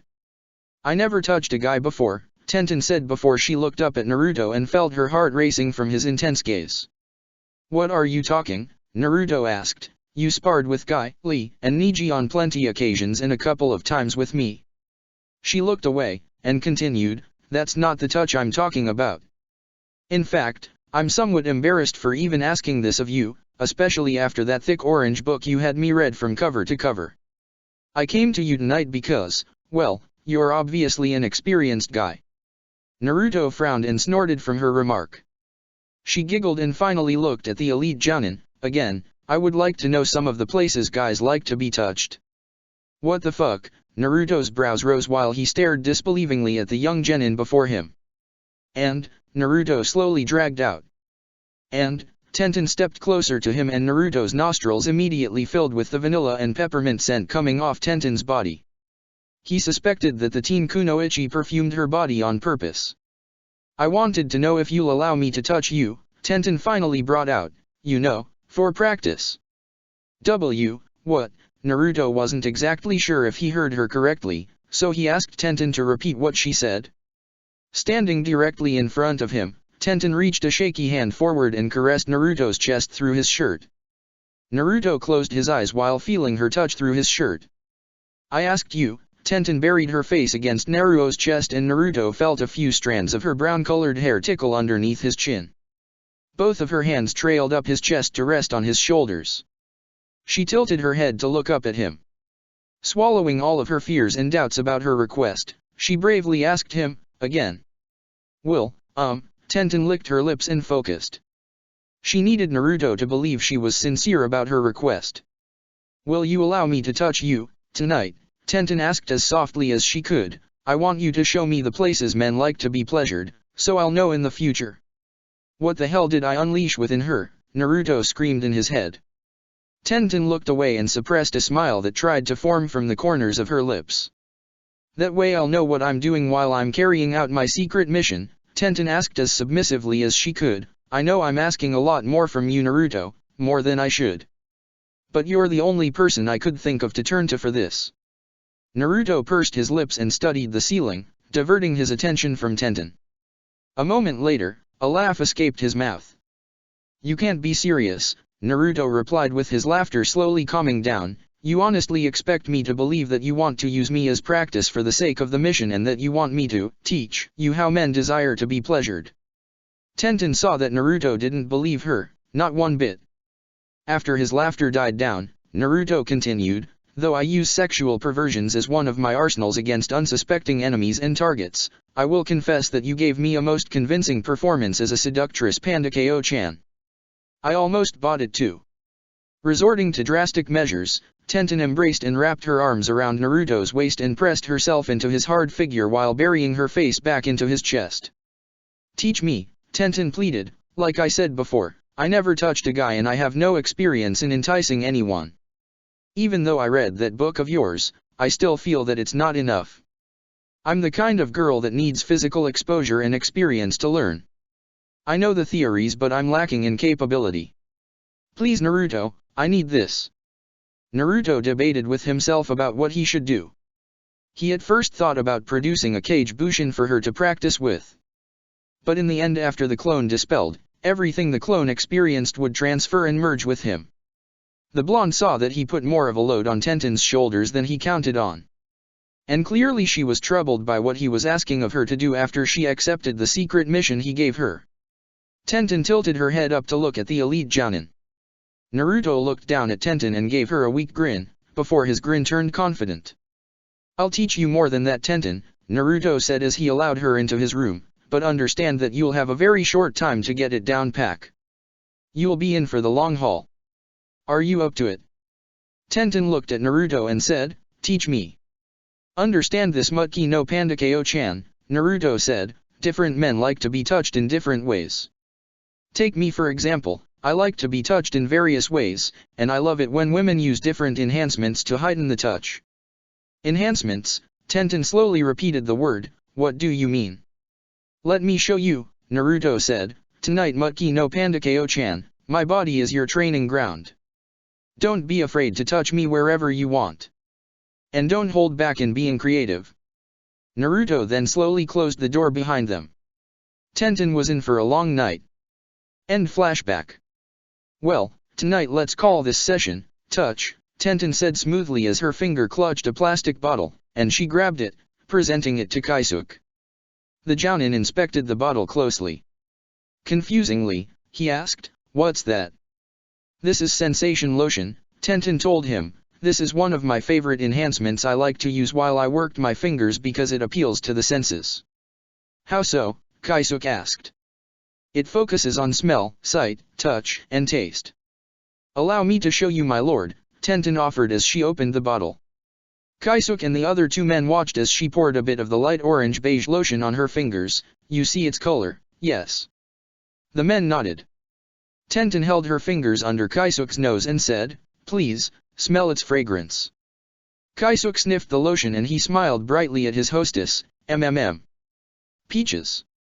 Correct, Tenten said, now please lie down on your back on the futon. Doing as instructed, Kaisuke got into the instructed position and lied on his back. Moving over to him, Tenten knelt down and settled next to his side on her knees. Using her free hand, Tenten rubbed the lotion into Kaisuke's chest and gently blew her breath on his chest. Oh, that's good, it's warming my skin, Kaisuke squealed, it feels really, really good, indeed. Moving her right hand to his lips, she looked at Kaisuke meekly.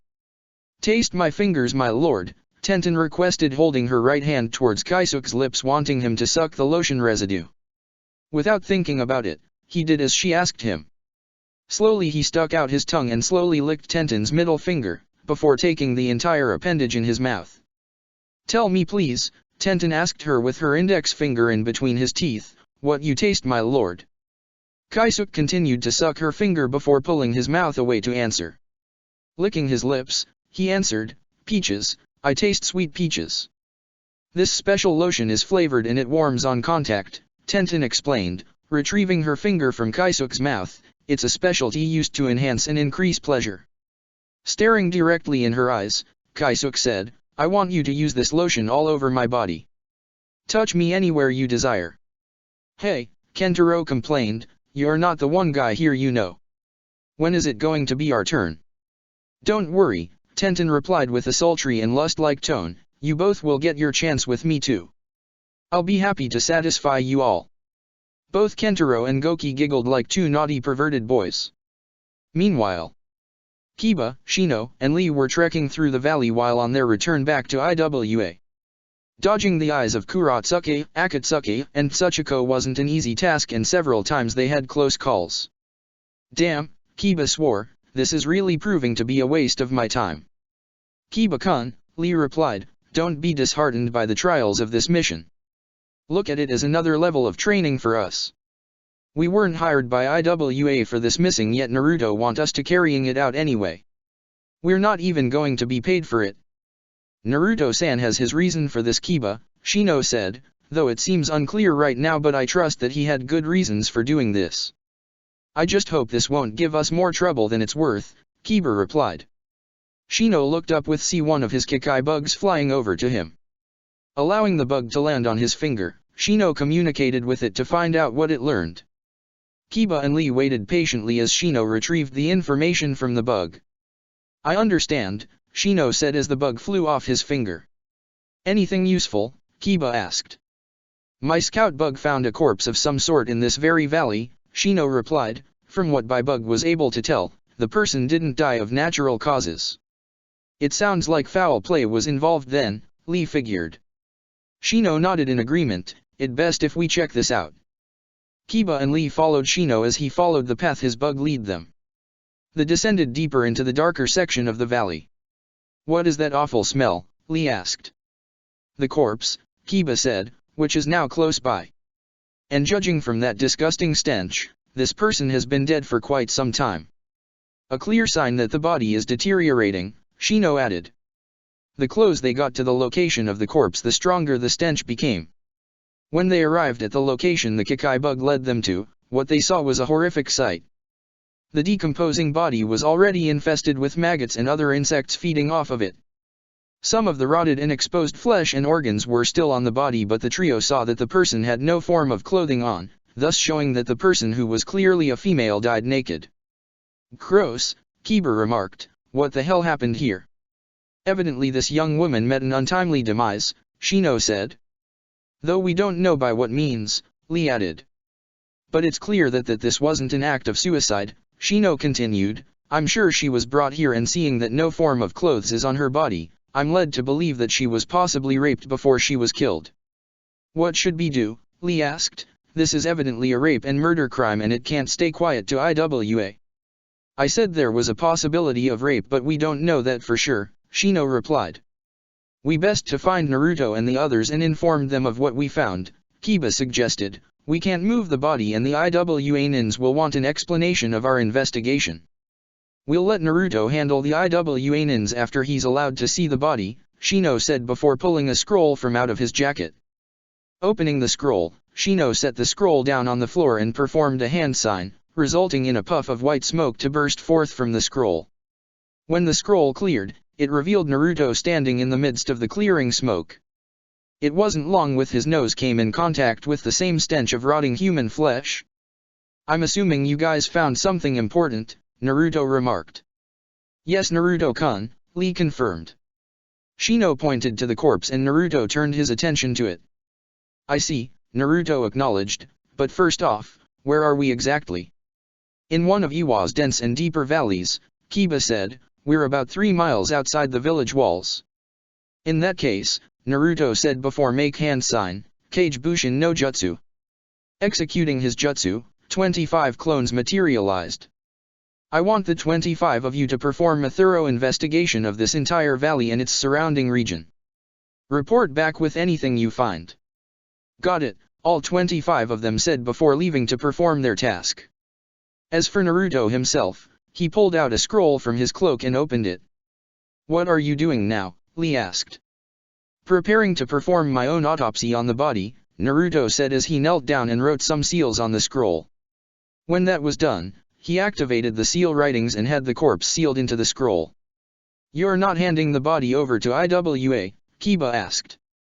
"Who found the corpse first, Kiba?" Naruto asked back. "We did," Kiba replied. "End of discussion," was all Naruto said. "But where will you perform the autopsy without a hospital or morgue to perform the job at?" Shino inquired. "I already have that issue taken care of," Naruto said. "In any case, excellent job in your investigation. Find Shikamaru and his team and report your findings to them and find out if they discovered anything. Tell no one in IWA what we found until I give further instructions on the matter." Dismissed. Naruto Shushin from the group returned back to his safe house to prepare for the required autopsy. Leaving the valley, Shino and his group left and hurried back to meet up with Shikamaru, Chuji and Niji. Much later, back at the nightclub, Kaisuke, Kentaro, and Goki were making the way out of the establishment.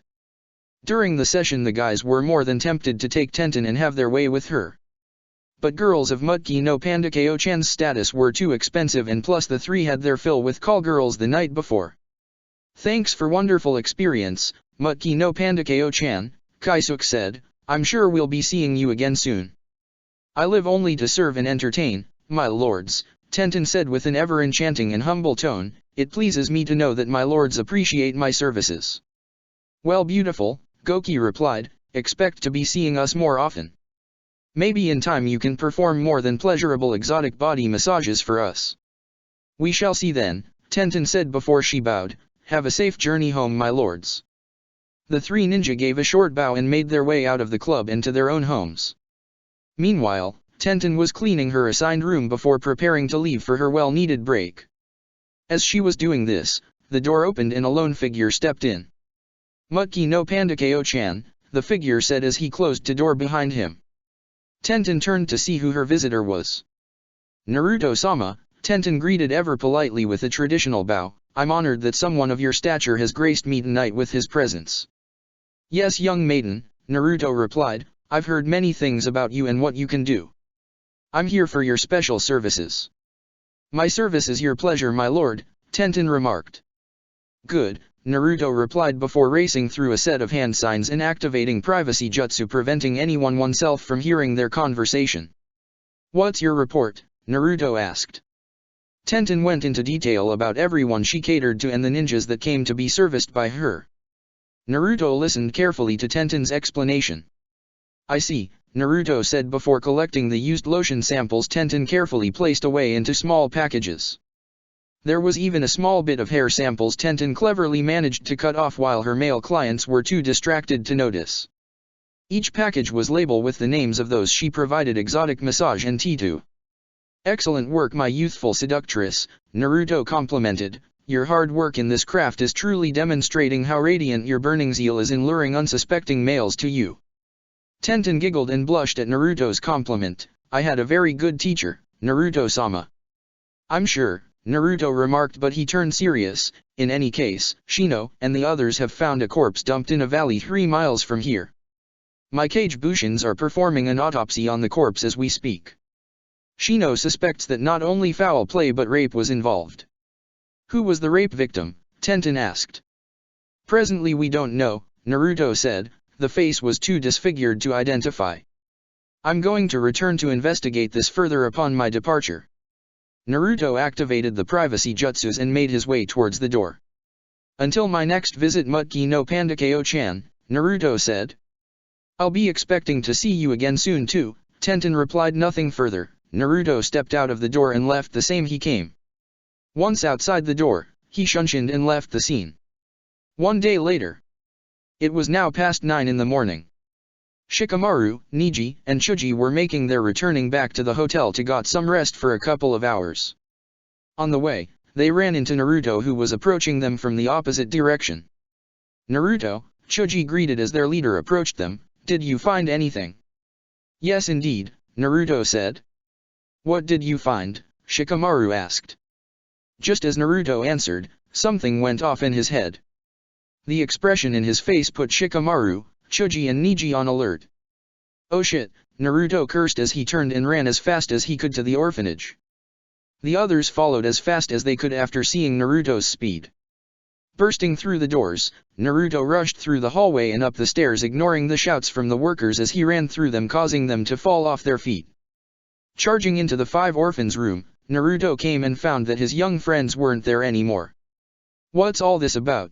the male caretaker of the orphanage yelled indignantly due to Naruto's actions. Naruto scanned the room and found an arrow embedded into the wall. Tracing the arrow, Naruto found that it stealthily flew through the glass window and straight into his Kage Bushin's chest. Looking further out through the window, Naruto saw that there was no building close enough for that arrow to be fired in a straight path and hit his clone with a clear bullseye. My Kage Bushin was shot with an arrow from long range, Naruto realized, and judging from the distance of the nearest building facing this one straight ahead, that arrow was shot from 100 yards. "Naruto-san," the caretaker barked, "you didn't answer my question. What's the meaning of all this?"